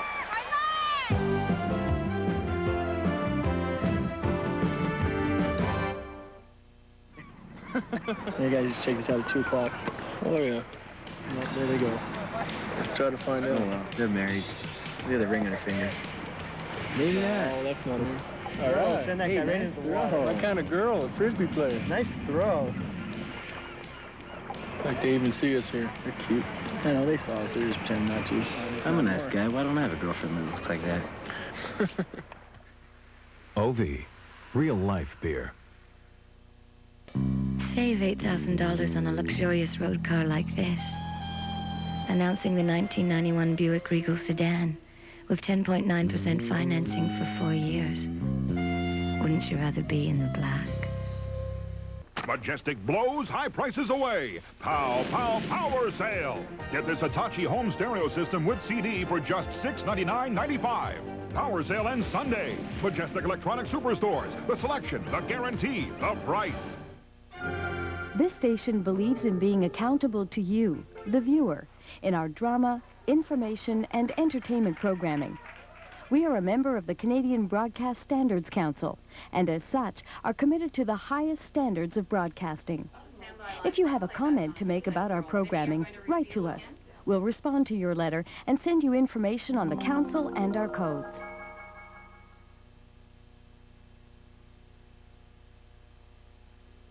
The Winnipeg Blue Bombers returned home after losing on a last-minute field goal here, and they won the very same way tonight, beating the Edmonton Eskimos. And Trevor Kennard's field goal with 8 seconds on the clock. So the Bombers 3-1 atop the East. Here are the Lions trying to start a winning record, and that won't help. Joe Pow threw it right to Larry Hogue, who stepped in front of the receiver and made a rather easy interception. Almost took the fans by surprise that the Rider had the ball. Watch Pow look to his right as soon as he takes the ball, trying to look him off, snap those shoulders around, but he's a veteran, but so's Larry Hogue, and he makes the read and a quick reaction to the football and picks it off.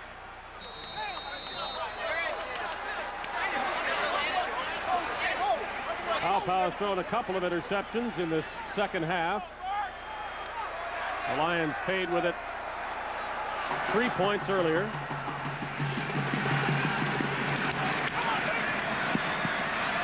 Jones breaking tackles, and Moore near a first down to the 31-yard line. Once again, Milson Jones just picking his way through the right side of that offensive line with Anderson at center, Poley at guard, and Stevenson. Watch how they come off. McRae's leading on the outside linebacker, and Milson Jones makes that lateral adjustment at the line of scrimmage and then pops through that hole.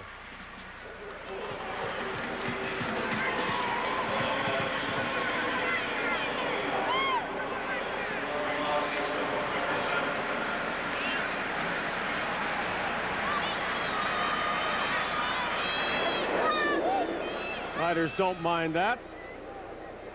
Running backs have had a big night for the Saskatchewan Roughriders, and that is usually the case. Here's a look at the fullbacks, and really Kennard Martin hasn't been part of the BC offense at all. Milson Jones, good yardage plus a touchdown for Saskatchewan.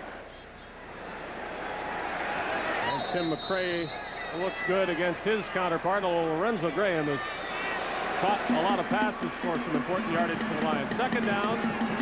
Easy first down unless you want to get fancy and go for more here. The Riders won't. Austin carries it into the line. You remarked earlier on when Saskatchewan was going down near the goal line, the BC goal line, and Tim McRae adjusted the run and went to the outside. He was in that deep fullback spot. Milson Jones is now back in that position with McRae on one side leading the blocking and Paul Bushy, number 25, leading the blocking on the other side. Riders at the 30-yard line with a first down. And look at all the first downs they've had. 28 of them, mostly by passing. Many of those, Austin to Elgard. Austin still has it for Ellingson at the 20. 15, he is out at about the 13-yard line. Nice little fake by Ken Austin, and all sorts of time to find Ellingson. It didn't take long. Well, when you have success on the run, watch to the left of your screen, 96. The fake here, Austin. Look at 96, goes running in there. Mike Henry, he bites on that in a big way. Ellingson just comes across in a lazy manner, and then gets a good block downfield by Mark Guy.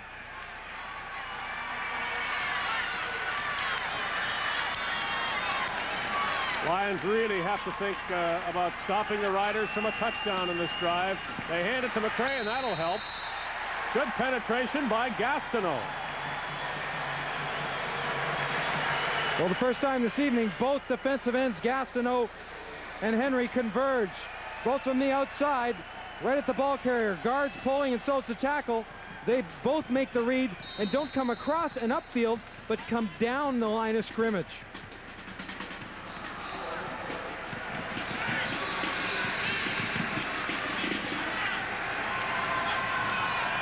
They need 14 yards. Austin on the run, flag down, holding Saskatchewan. Man open in the end zone, and that's Slater Zaleski, but it'll come back for a hold against the Riders. Looked like that time Giaskis had Gastineau in good shape, but Gastineau tried to come back underneath. When Austin stepped up, Gastineau was parallel to Austin. Saskatchewan, number 68, second down, repeat it. Well, there is no 68, it's 58, and you're going to see it where Giaskis has him, but right there. As soon as he tries to go parallel to where Austin is, those big clamps of Giaskis on the shoulder pads are a little bit too evident.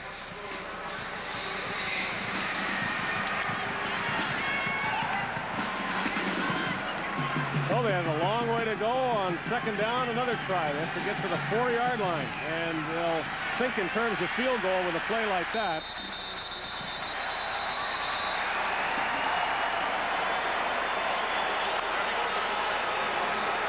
Oh, Ridgway another chance. 6 tries, 5 he's made.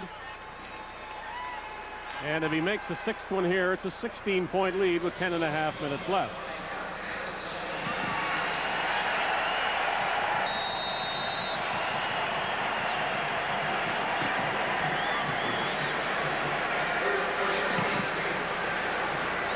A 34-yard attempt for Dave Ridgway. Twice in his career, he has made 8 in a game, and he's got 6 tonight. The lead is 16 points in favor of the Riders.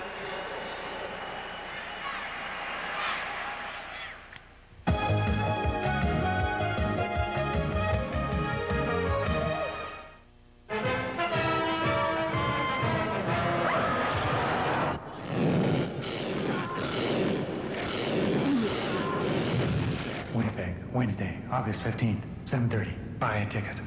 Feed the cats. Come out of the wet into a world that's more than dry. It's extra dry. Arid extra dry.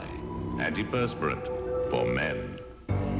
The threat of sexually transmitted diseases is a piercing reality.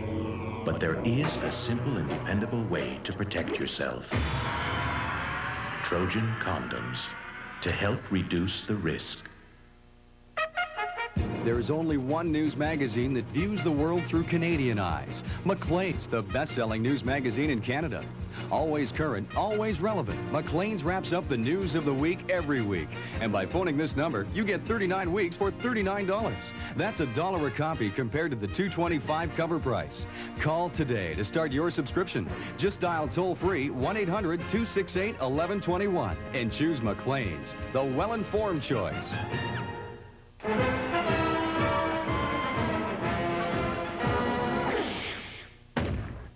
Winnipeg at Hamilton, August 15th. Buy a ticket. Feed the cats. 10 minutes, 20 seconds remaining. The BC Lions still alive, but the 16-point margin is certainly one that favors Saskatchewan at this point. Kickoff out of bounds. Turnovers have hurt the Lions. We've been saying that all night long, and we'll show you exactly how. They have turned the ball over 4 times. The Riders have scored after each one of them, and if you count up those points, touchdown after the fumble and field goals after 3 interceptions, it adds up to 16 points. And then you look at the scoreboard again, and yes, it is right tonight here in the stadium. 33-17. The turnovers account for the difference in the score.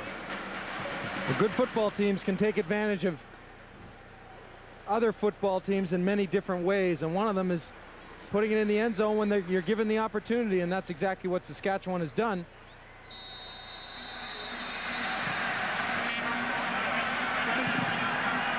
Anthony Drawhorn down at the 45. Tackle made for the Riders by Wayne Drinkwalder.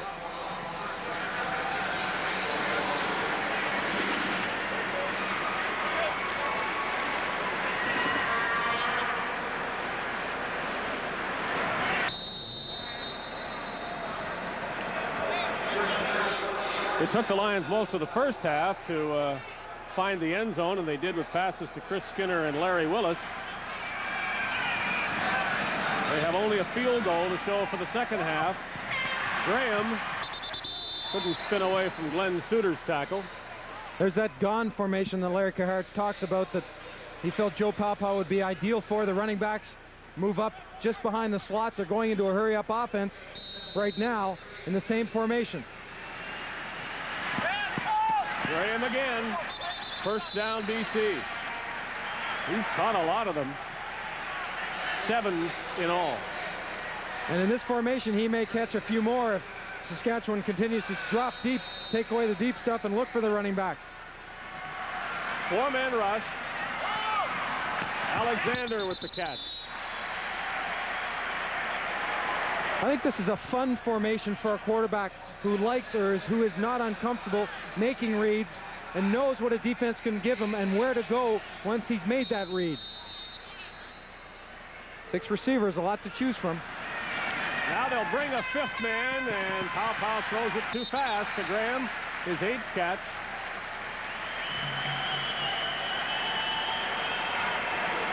Well, Graham has the ability to chip away in those small ones, then make someone miss a tackle and gain some more yardage.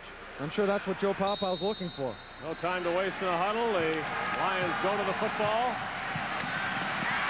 Pow to Graham once more. So now Alapati, the middle linebacker, makes the tackle right at the 35. They'll put it down closer to the 34. Gain about 5.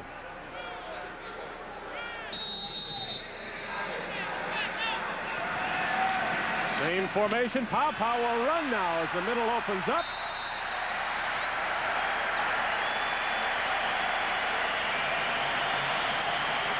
And ducked just at the right time, or Chuck Klingbeil might have torn that helmet right off his head. Don't respect my threat, huh? I'll go right up the middle and get a big first down. Outside, Skinner with the catch. And all these passes are going to look awfully good on Pow's record. He's completing a high percentage of passes and moving the Lions down the field. It's the interceptions that have hurt him more than anything in the second half.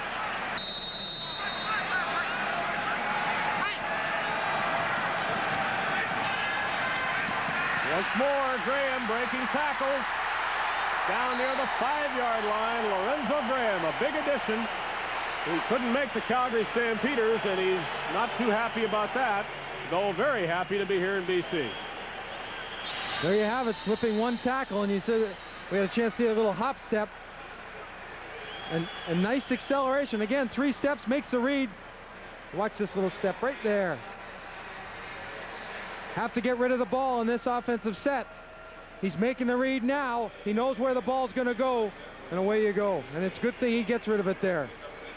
Vince Goldsmith might have had something to say about it if he hadn't. And all these passes have been going to the backs. 10 of them to Graham, and he's averaging more than 10 yards, so every time you throw to him, you get a first down. If you want to read the numbers that way, and that means you keep throwing to him. And the Riders have not devised a way to stop the play that has put the Lions first and goal, nor do they find it easy to stop Graham after he catches it.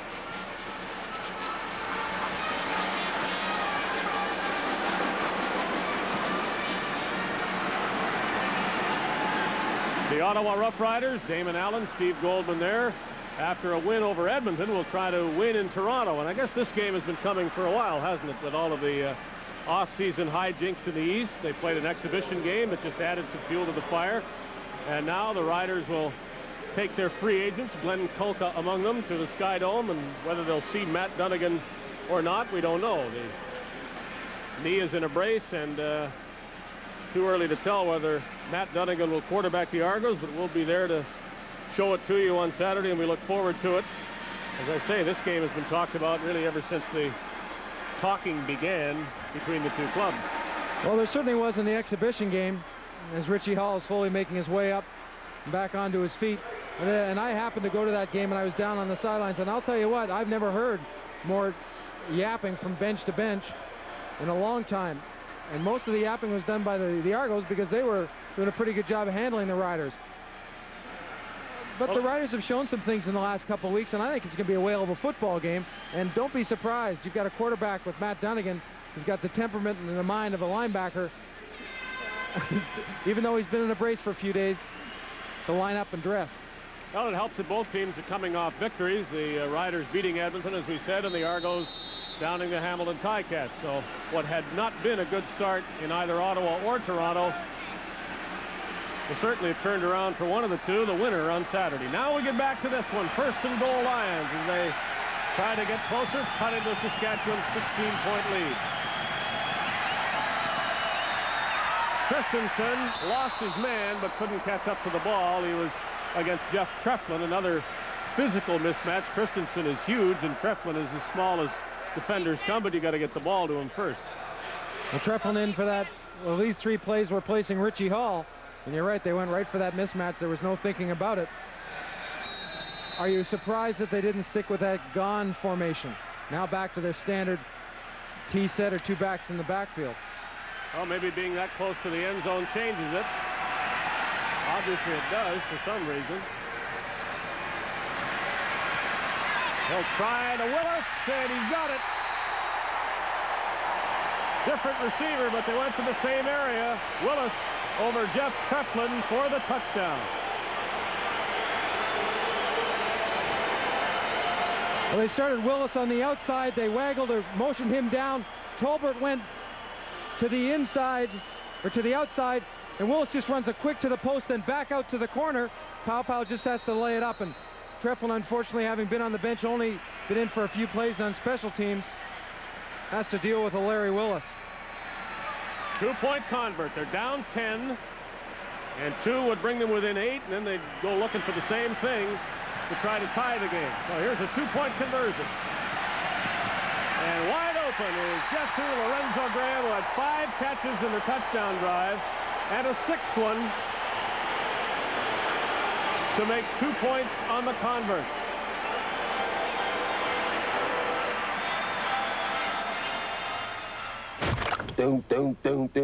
I 7 up. I make the choices. 5-7 up. No one tells me what to do. In Winnipeg, 67% of football fans tested preferred the taste of 5-7 up over Diet Coke. Do it right, Daddy. Do it right. 5-7 up. Yeah! Everybody. Yeah! 5-7 up. Challenge your taste. Sie müssen uns den Bericht so schnell wie möglich senden, weil einer... When you need a courier with connections to the EMS worldwide network, who are you going to call? You've got your priorities straight. I know it's Saturday. We had a small fire, and I need to duplicate this Monday. When you need a courier who's always there, who are you going to call? You've got your priorities straight.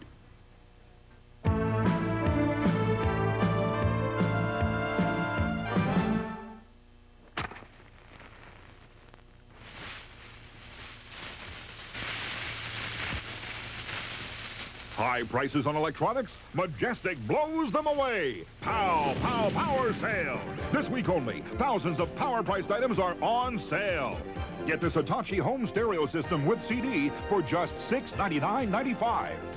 Hurry, power sale ends Sunday. Majestic Electronics Superstores. The selection, the guarantee, the price. 10 plays, 65 yards for 8 points. It's fun to be able to sit back and throw to a receiver and know what you're doing, and the execution is there, and have the people to help execute the play. Rick Ryan kicking off for Louis Pasaglia. Good distance. Now the Lions try to get under it. This is Treflin. To the 35 and maybe a yard beyond. Lorenzo Graham, who was a big part of the drive. Talking about being instrumental. He makes 5 catches on this particular drive. Good block on the touchdown, enough to get Jerson and keep him away from Powell. And then he puts the lid on it with a 2-point conversion. You saw him go in motion to the flat. Open very quickly. And as quickly as he's open, Powell gets him the ball. The Riders are penalized for an illegal block on the kickoff return, so they are moved back to their 22-yard line. And momentum, if you believe in it, is on the far side of the field at the BC bench, and the fans know it. All right, it's not a matter of believing in it. There is such a thing, and it will affect a football game. All sorts of time left, 6:35, and the clock is moving.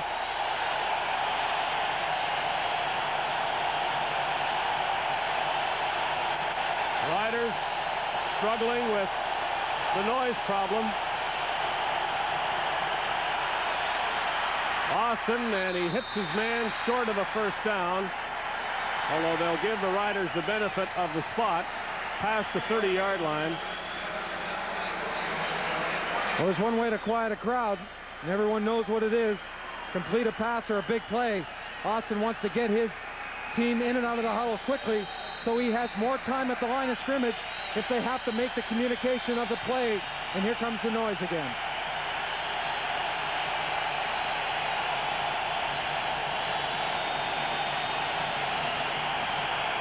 Austin diving forward.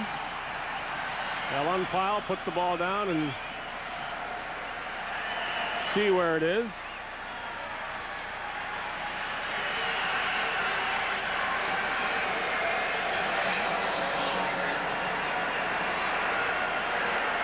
It's going to be close.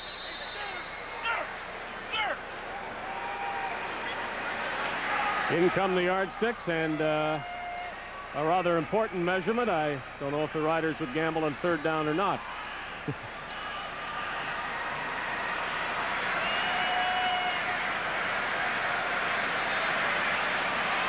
They do have it. The story of this game, the story of every Lions game, seems to be excitement late in the game, but turnovers have hurt BC. Louis Pasaglia is hurt. Ray Elgard has hurt the Lions, but Joe Powell has certainly injected a lot of life into this BC offense and the crowd.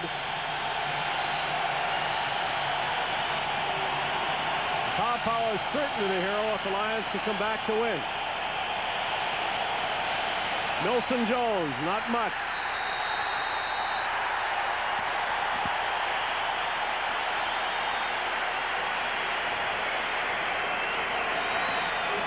That defense has been on the field a long time this evening.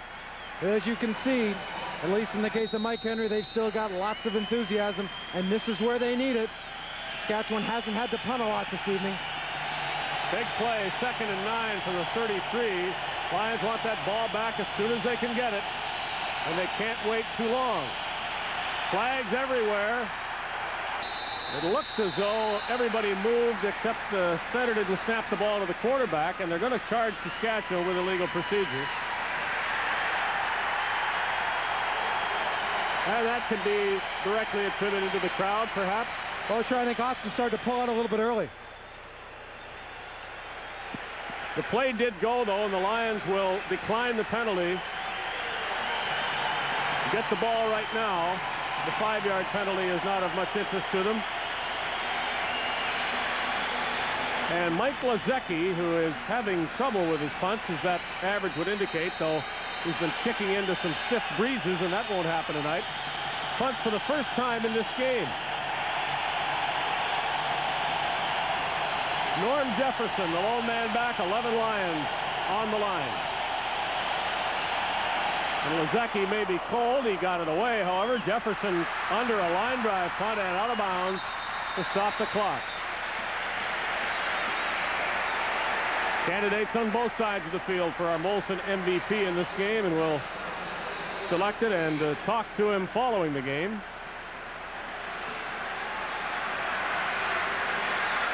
.409 left. Lions trail by 8. They scored 8 points the last time they touched the ball. On a pass to Larry Willis and then a pass to Lorenzo Graham. That's what it would take again to create a tie score. Everybody gone from the backfield, from the 48-yard line. Chris Skinner, the intended receiver. Eddie Lowe was all over him. The pass was low.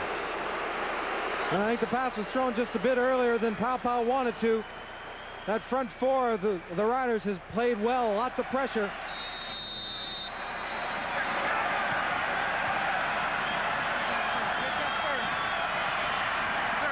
Pass behind Jay Christensen and behind the defender Larry Hogue. So it's 3rd down, and Louis Pasaglia will come on, able to punt, or, as we saw him do last week, there is always the chance that he could throw it. And this might be a time when you would think that the Lions could have that in mind. Well, as a punt return team, the one thing you don't want to do against Pasaglia is jam your man, then turn your back quickly and run downfield, focusing only on the block. They have to make sure they have a man on either side, rush the punter, and make him kick. He is punting. Treflin. No room for him. Skinner downfield quickly, and Jeff Treflin puts it right in the middle of the field at about the 28-yard line of the Riders with 3:21 to go. Well, John Gregory has 32 of last year's Grey Cup team returning this year, and that means he's got some experience, obviously some quality football players. And this is the time where I think that has to take over to deal with the situation of the noise and to start to move the football at this time of the game.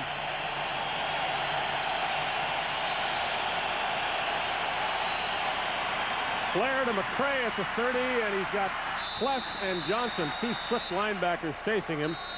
Tim McCray out near the 35. Well, you can come late to these games. The excitement starts right about now at BC Place Stadium.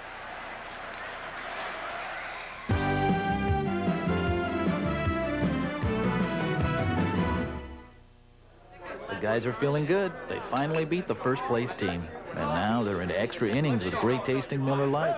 We taught them a few things about the game of baseball. Hey, easy, hot shot. Savoring the victory.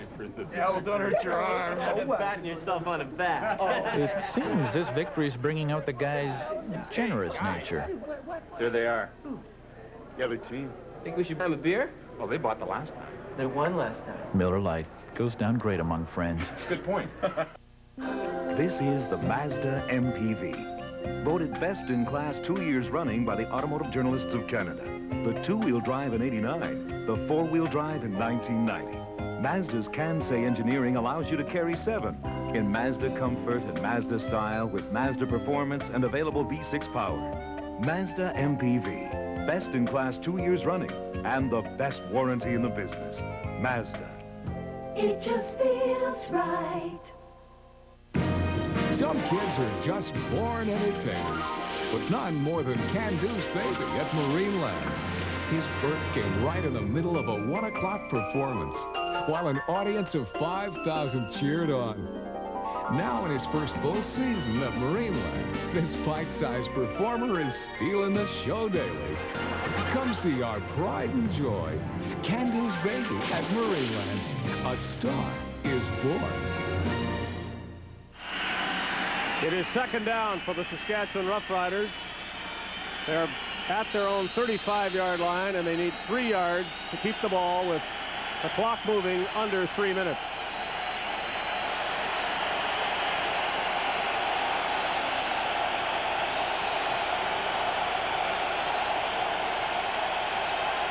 Tim McCray in the backfield gets the ball and the first down. Good job by McCray, not just hitting up in there and dropping his head and shoulders and hoping to get 2 or 3 yards, but making the read of what his offensive line is doing and creating, and doing that slight cutback to get himself some room. Just another play perhaps, but a very big one. It buys the Riders 3 more plays and keeps that clock going. Flag down, that'll stop it. It is against Saskatchewan for illegal motion, I believe. 62, Vic Stevenson, the right tackle, came up early. So it's not so much the 5 yards, but the fact that the clock must stop. It would have anyway with the pass out of bounds, of course. Well, it's been a big day for both quarterbacks. I think we can safely say that. More yards for Austin and more completions, but of course Powell wasn't in the game until the second quarter. I wonder if Larry Kaharch had first down repeated. Any thoughts of starting Powell? Or after last week's display by Foggy, felt that he had earned the opportunity, and rightfully so. Well, I think the latter is true. A lot of people were suggesting even if Doug Flutie had been able to play in this game, that Foggy earned the start. So first down repeated for Saskatchewan. Sideline, nice break up by Chris Major on Don Narcisse. Well, when you're throwing the football in this situation, you have to make sure that if your receiver can't make the catch, no one should be able to. And at that point right there, Major made a good jump and a cut on the ball when Narcisse did. Well, the last second down play that was a key play was 2nd and 3. It's a lot tougher for the Riders.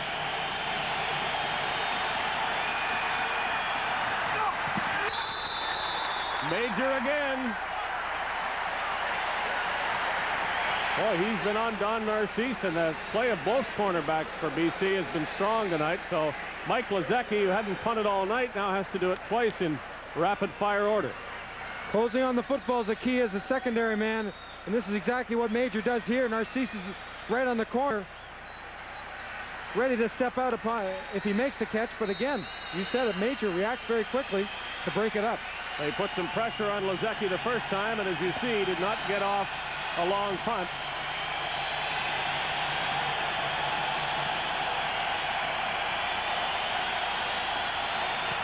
Now they peel back, and he hoists one. This is nice and high. Should allow for good coverage on Jefferson. But Norman Jefferson turns it loose and gets a good return to the 50-yard line, 1:58.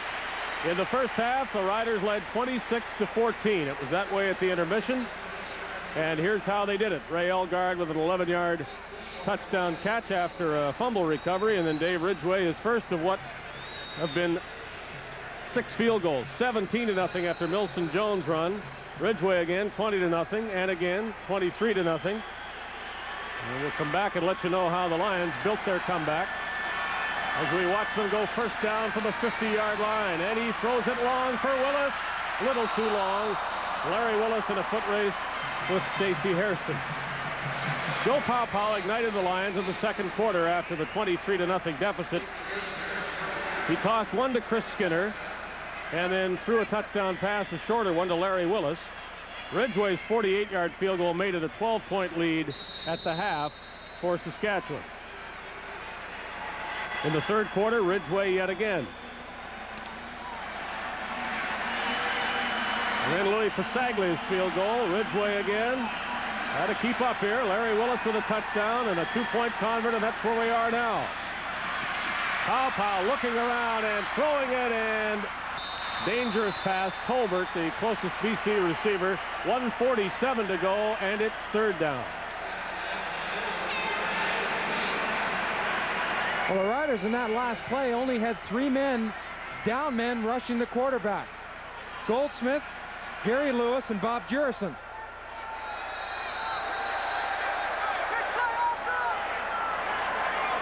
And they're going to do exactly the same thing again.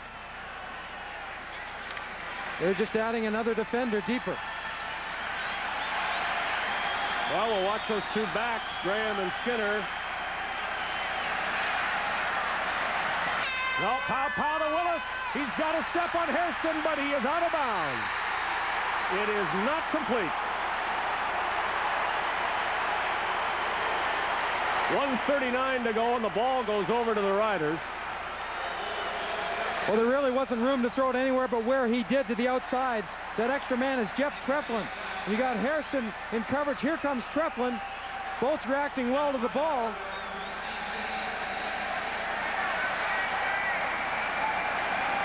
Paopao chooses this time to go out, move the pocket a bit. Now, if he is pushed out of bounds, then it can be ruled a catch, but there's no way Larry Willis could have come down inbounds with that ball, defender or no defender, I don't think, and neither did the officials. So the Riders have the ball at the 50-yard line of the Lions, and they're looking to run out the clock. Austin sacked by Mike Henry. Interesting call. Well, remember a play earlier that they had success with by making the same play to the running back, pulling out, trying to draw the end in, then throwing to Ellingson. But this time, Henry makes the read and makes the proper reaction. And the Lions will exercise their timeout now with 1:36 to go. Never say die, the BC Lions. Any team, if we can judge by the Stampeders that Larry Kuharich coached, these teams really do give it everything they've got.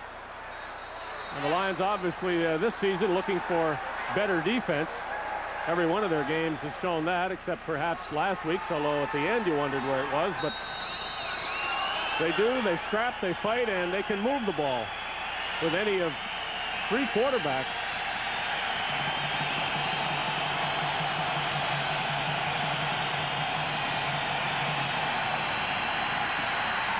Austin to Milson Jones. He got a long way to go for a first down, but he's going there and more.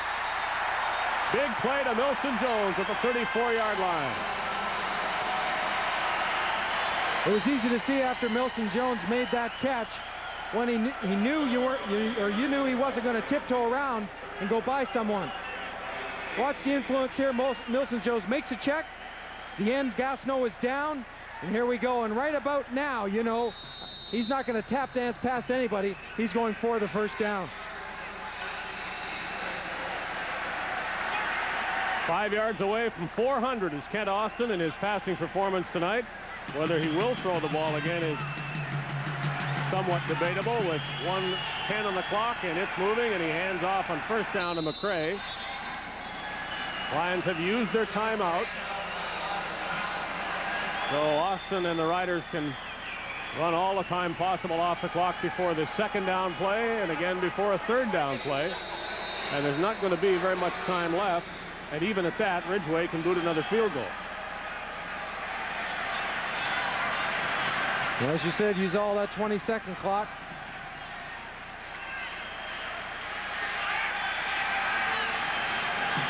Clock showing 50, 49, and another handoff to McCray with 44 seconds on the clock.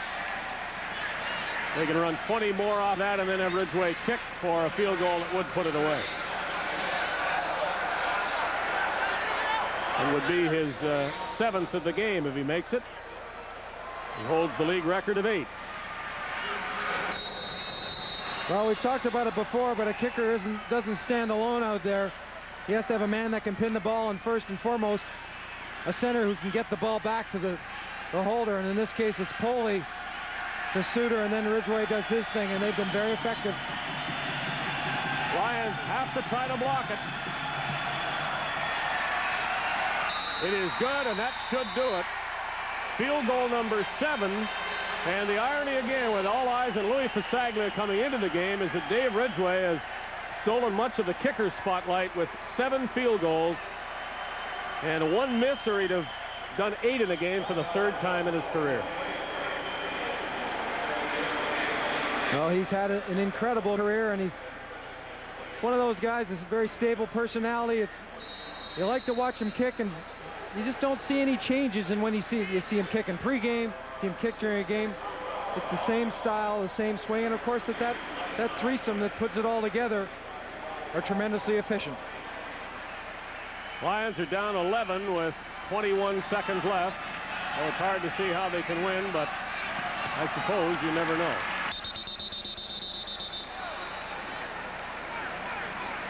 Well, they showed some character to get people back in there, get themselves back in the football game. Well, that's the same type of thing they have to show right now, even though the chances are slim and none, and Slim's out of town right now. Powell will add to his totals with a pass to Larry Willis. Doug Flutie will be able to play next week. It'll be interesting to see who else is drafted quarterback for the BC Lions. It just might be Joe Powell after watching this. Hard to argue with those numbers, though the interceptions have certainly hurt him. This will be it. Last play of the game. Alexander with the catch and a burrowing run to the 30-yard line, and that's it. Another shootout at BC Place Stadium. All sorts of things in this one, and as far as the Saskatchewan Roughriders are concerned, the most important thing is the 2 points at the end. Larry Kuharich has to like the fact that his Lions got up off the mat 23-0 and had a shot at it in the 4th quarter, but the defensive problems continue for BC, and the Lions know it. Joe Powell with the word from John Gregory, and he'll be hearing from a lot of people about how well he did tonight. Saskatchewan 36, the Lions 25, Ridgway 7 field goals.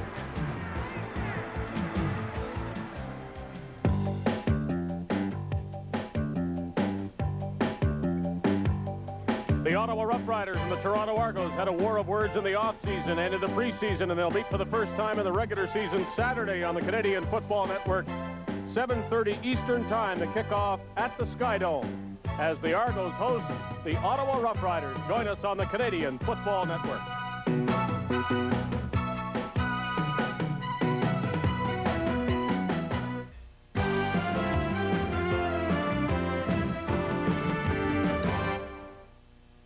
While most any car can get you from A to B, The 1990 Toyota Camry does so with the utmost beauty and refinement. Made remarkably exhilarating by available V6 power and anti-lock brakes.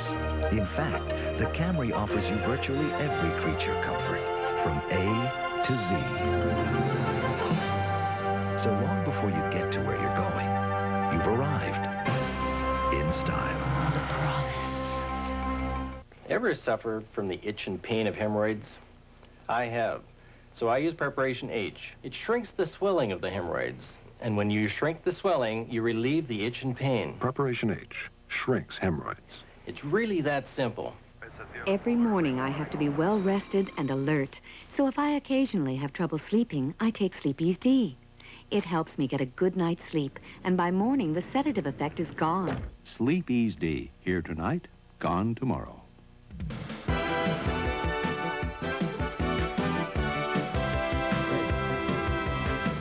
Hi, my name is Daryl Smith of the Toronto Argonauts. You can catch me in our Shoot Out the Lights offense against the Ottawa Roughriders on Saturday night on CFN. Be there.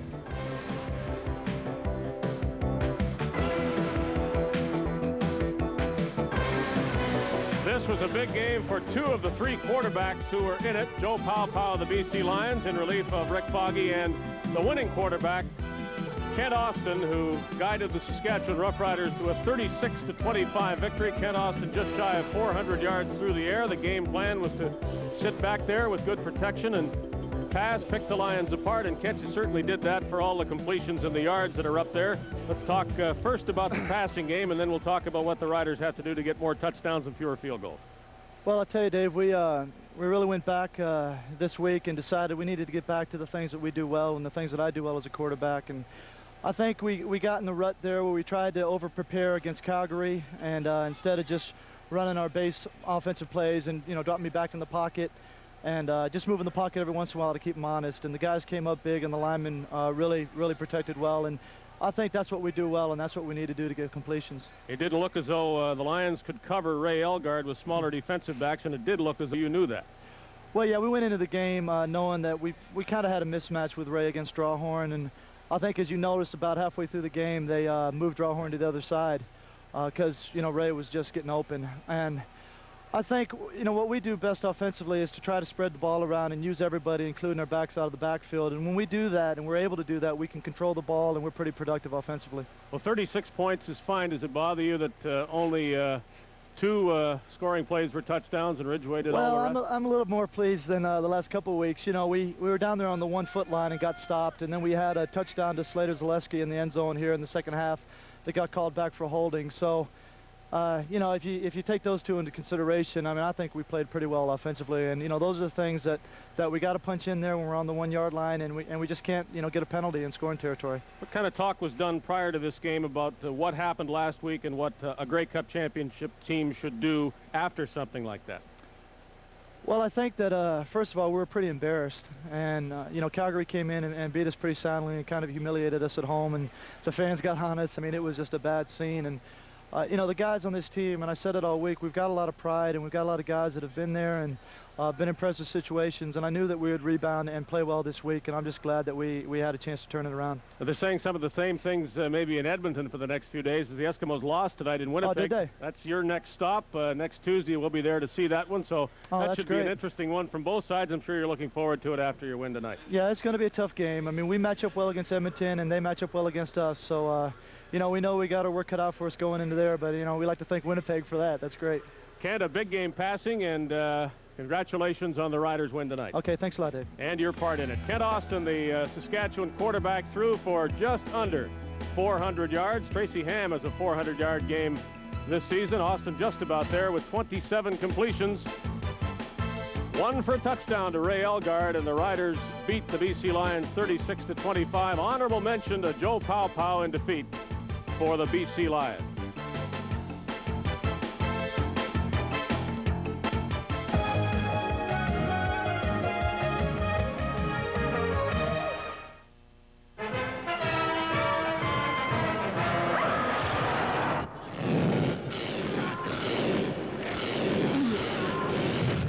Winnipeg, Wednesday, August 15th, 7:30. Buy a ticket. Feed the cats. It's a McDonald's summer. Stand up for sand, surf, and sun. Food, folks, and fun. McDonald's summer combos for just $3.99. The Big Mac combo. The McDLT combo. The McChicken combo. And with every combo comes a summer cup. Collect all 3 summer combos at McDonald's for $3.99. Come on, you know the one. McDonald's for food, folks, and fun.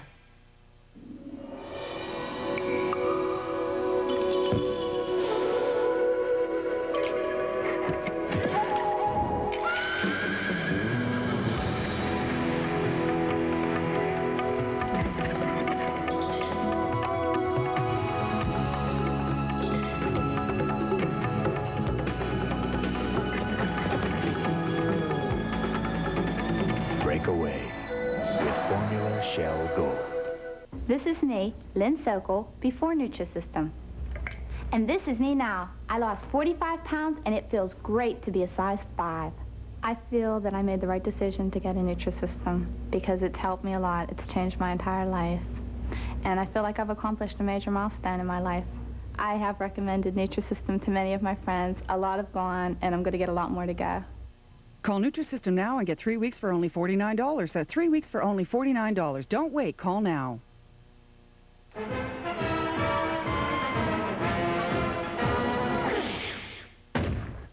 Winnipeg at Hamilton, August 15th. Buy a ticket.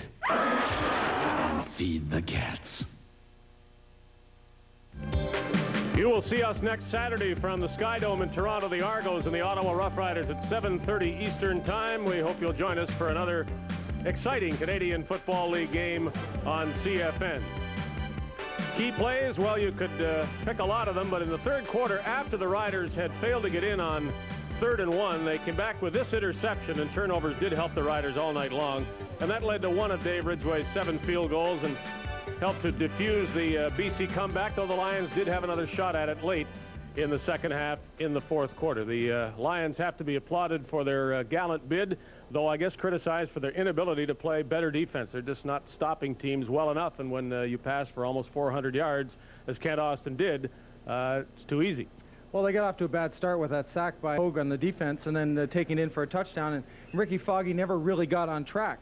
But your defense has to have a pass rush, and if you have to expose your defense by getting your pass rush, by blitzing linebackers and halfbacks, you take the chance of having a guy like Austin picking you apart. And when he sat back, even when there was a blitz, and was able to read downfield what was going on, you knew it was going to be a long day for the BC Lion defense because it's put so much pressure on the defenders. How do you stay in a man coverage that long when you've got receivers like they do? I mean, it's virtually impossible to do it. Mike Henry, something of an unknown quantity, seems to be getting to the quarterback, or at least exerting some pressure, and Derek McCready is apparently doing the job inside. But otherwise, the Lions have an aging veteran, Rick Klassen, who hasn't been entirely healthy, and Mark Gastineau or Jerry Beasley at the other side. And the first order of business, when you consider Willie Pless is solid at linebacker, and the secondary does play well, is getting better, it seems, with each game.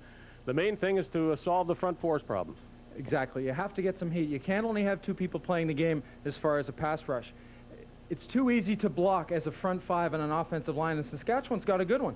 You know, they can take the 2 good ones, take them out, and then they have 2 situations where they have one-on-one with the weaker players. They have to get some speed upfield. We saw it from Henry, an occasional glimpse of it from Gastineau, but other than that, they were really in tough as far as a pass rush, and you could see that when Austin had a chance to sit back there for between 3 and 4 seconds, and really dissect the secondary. Something about this league that with a big lead comes a letdown. 23-0, and Saskatchewan looks as though they might win 50-0, but you don't want to predict that because it seldom happens that way. And sure enough, once the comeback starts, and once the Lions do get their feet on the ground and get back in the game, it does become a game, and that early domination, you don't see it anymore. Well, you don't have as many teams having the ability, or I think it's the ability to go out and really bury somebody, get up by 20 points, and then just keep kicking them when they're down. That ability to come back is a credit to the BC Lions, and we've seen it in other teams in the CFL this year. But I don't know if it's an apathy that sits in and they go, okay, we've got our lead, let's just play the game, let's do what we're supposed to do. That's not good enough. If you want to get down on someone, really get down on them and kick them when they're down. But a credit has to go to Joe Paopao and the BC Lions. I mean, they dug back into a football game where they could have been way, way out when it was over. Lions fans disappointed by the result and by the fact that Louis Passaglia did not break Dave Cutler's record, as it appeared he might do, needing 11 points coming into the game. The groin injury prevented him from kicking long field goals, and so Louis still has 6 points to go before the record, and he has to get healthy before he's clearly confident of doing that. Elsewhere tonight, the Winnipeg Blue Bombers over the Edmonton Eskimos, and it is Edmonton that's next on Saskatchewan's list. That should be an interesting game next Tuesday. The Bombers 3-1 atop the East, and speaking of the East, that's where our focus will be on the weekend, as the Ottawa Roughriders and the Toronto Argos, both coming off victories, will meet for the first time in this regular season with their fangs bared at Skydome, 7:30 Eastern Time. Join us on CFN for Ottawa at Toronto. Once again, the final score of tonight's game was Saskatchewan 36 and the BC Lions 25. This is Dave Hodge for Neil Lumsden and our entire CFN production crew, saying so long and thanks for watching us tonight at BC Place Stadium.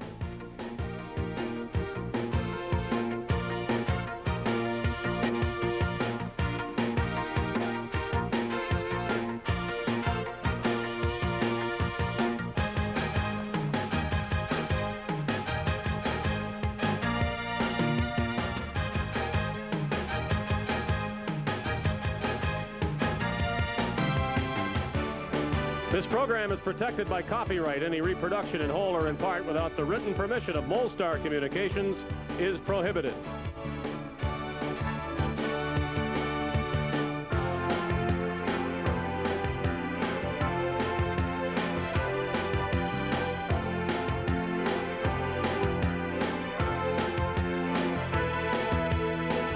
Our coverage of the CFL will continue this weekend, Saturday, when most of you will see Ottawa at Toronto at 7:30 Eastern Time from the Skydome on Molson Canadian Football Network.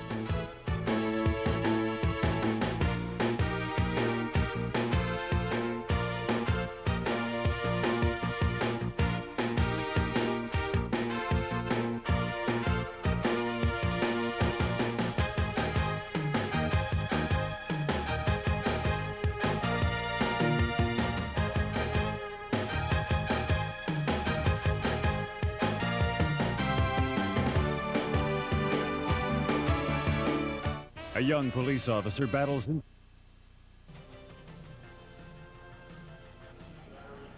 Time now for letters to leave. Do you think the Grey Cup should be held at Winnipeg Stadium? Shouldn't it be indoors at Vancouver or Toronto in alternating years? Thank you to Paul Baer for the letter. Paul, I couldn't agree with you more. I have two reasons. They cannot get the highest gate receipts here, having it in Winnipeg, and obviously the second one is the weather could be brutal. I agree with you 100%. Toronto or Vancouver until Winnipeg gets a dome stadium, and I don't see that happening too soon. You never did like cold weather football. Any thoughts or comments? Drop us a line. CFL Questions, 1155 Leslie Street, Don Mills, Ontario. Pete? That'll do it on this week on the CFL Report. The BC Lions and the Winnipeg Blue Bombers coming up next. Local blackouts in effect. Check your local listings.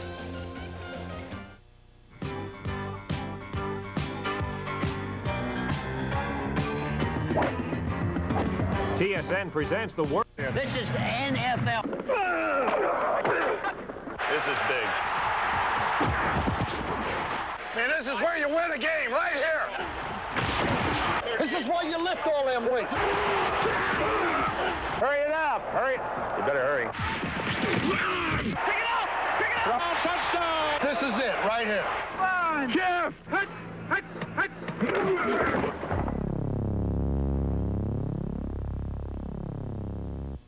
I'm Ken Singleton. And I'm Dave Van Horn. Get ready for more baseball action this Thursday. The Expos battle the Pirates live from Three Rivers Stadium.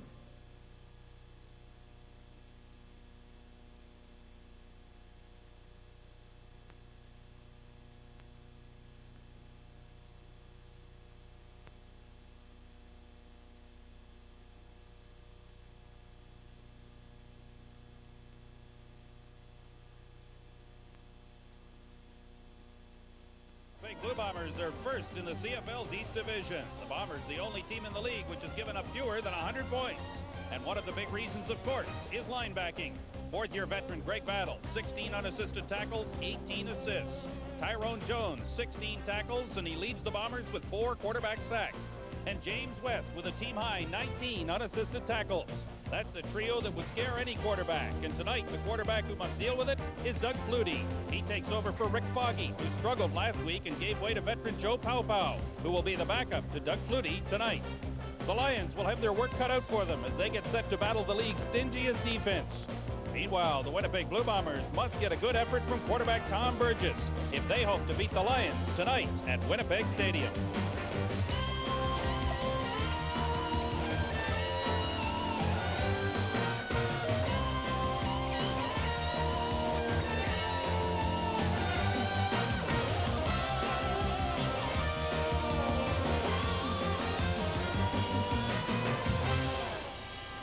Molson CFL Game of the Week on TSN. An exclusive presentation of Molson Canadian, what beer's all about.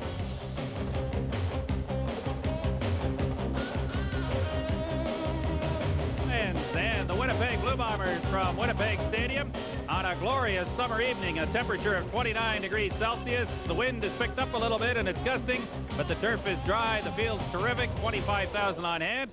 And we're ready for a great football game. Good evening. Welcome to Winnipeg Stadium. I'm Peter Watts. The Bombers have been a pleasant surprise to a lot of their fans this year. Tom Burgess has been very steady at the quarterback position, despite the fact he's joined the team just a week or so before the regular season started. The Lions have struggled defensively, have made a lot of changes. John Wells and Lee Pedersen talk about that. Well, Peter, the Blue Bombers go after their 4th win of the season. It is a surprise to a lot who watch Canadian football. But offense really hasn't been a big story for Winnipeg, and tonight they'll go without James Murphy and Warren Hudson, 2 of the keys on offense. Well, they'll miss Hudson for his blocking ability, and he was leading the club in receiving, John. But, you know, they still got Eric Streeter and Perry Tuttle and Rick House. So, I mean, they've still got a good receiving group, but, you know, it's the same old story. Great defense, no offense in Winnipeg. Tom Burgess is mentioned as the starting quarterback. He has thrown some touchdowns, but he's also thrown a few too many interceptions. Well, I think it's taken time for Tom to get used to the receivers around him, and, of course, now it's going to be tougher with Murphy and Hudson out. But, you know, he's been a good one, and last year he had 22 touchdowns and starting only 9 games for Saskatchewan, so his abilities speak for themselves.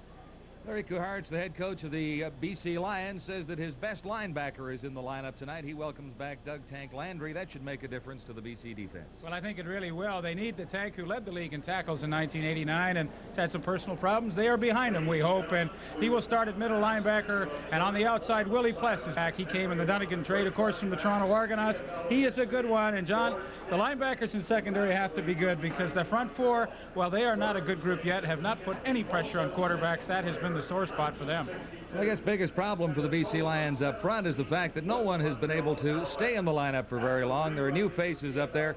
We'll tell you about those as we carry on from Winnipeg tonight. Peter? All right, guys, thank you so much. It'll be a great football game here this evening. The Winnipeg Blue Bombers and the British Columbia Lions. The kickoff is next from Winnipeg. Deep in the woods of Canada, you'll find many species of wildlife. The moose, the wolf, the fox, the loon, the beaver, and the skunk. You'll also find genuine Canadian beer. Molson Canadian, what beer's all about.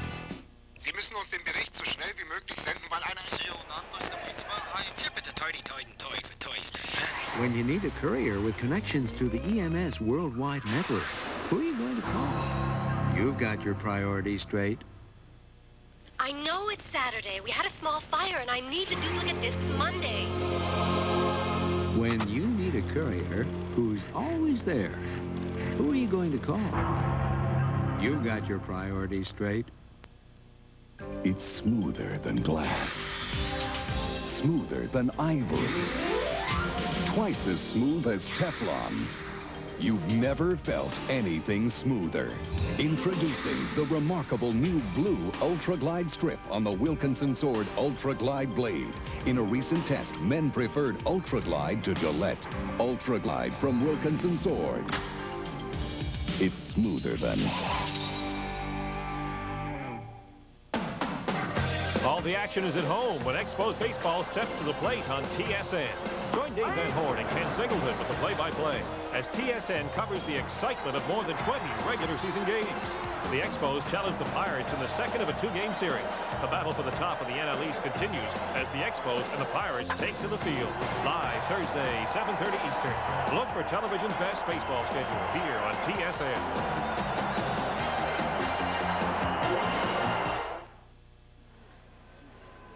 Tonight in Winnipeg, BC's Louis Passaglia goes after the all-time points record in pro football, and the Bombers chase their 4th win of the season. BC at Winnipeg, the TSN Game of the Week here tonight. The referee this evening, Jacques Decarie, who has served 20 years in Canadian football.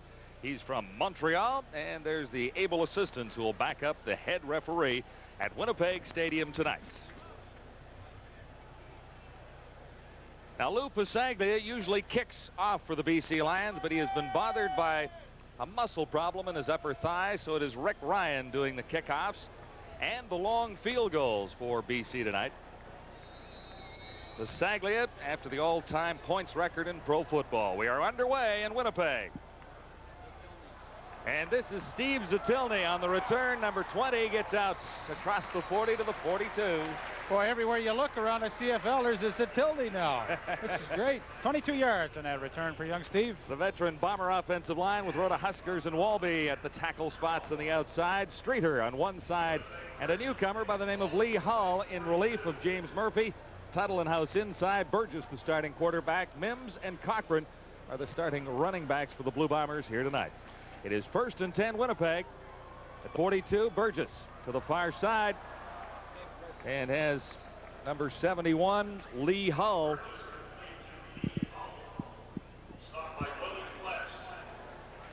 Newcomers up front defensively for the BC Lions include Jolson, Henry, and Warren. McCready has been there for a couple of games. The veteran linebackers in tandem with Pless, Landry, and Tony Visco. The secondary with Major and Jefferson on the corners, Drawhorn and Watson the halfbacks, and Ryan at safety. 2nd and 8. Burgess dumps this one off.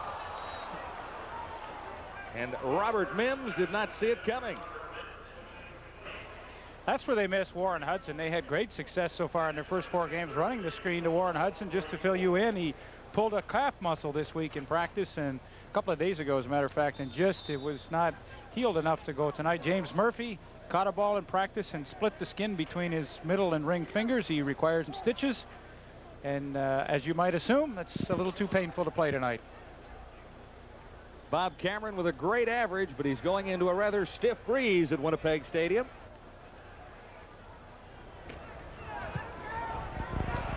Good kick. It hangs up. And on the return, this is Jefferson. Jefferson gets a break and a couple of blocks. One man to beat. There are flags down, however, as Jefferson races to the end zone. Is this one coming back? Norman Jefferson takes it all the way, 85 yards on that kick return. But I think they're bringing it all the way back. See, Bob Cameron, he knew that. He didn't even try to make the tackle. He saw all the flags down and said, I'm not going to get hurt when it's coming all the way back. Too bad. That was a nice return by young Norman Jefferson, a rookie from Louisiana State, 5'11", 185, but all that hard work goes for naught.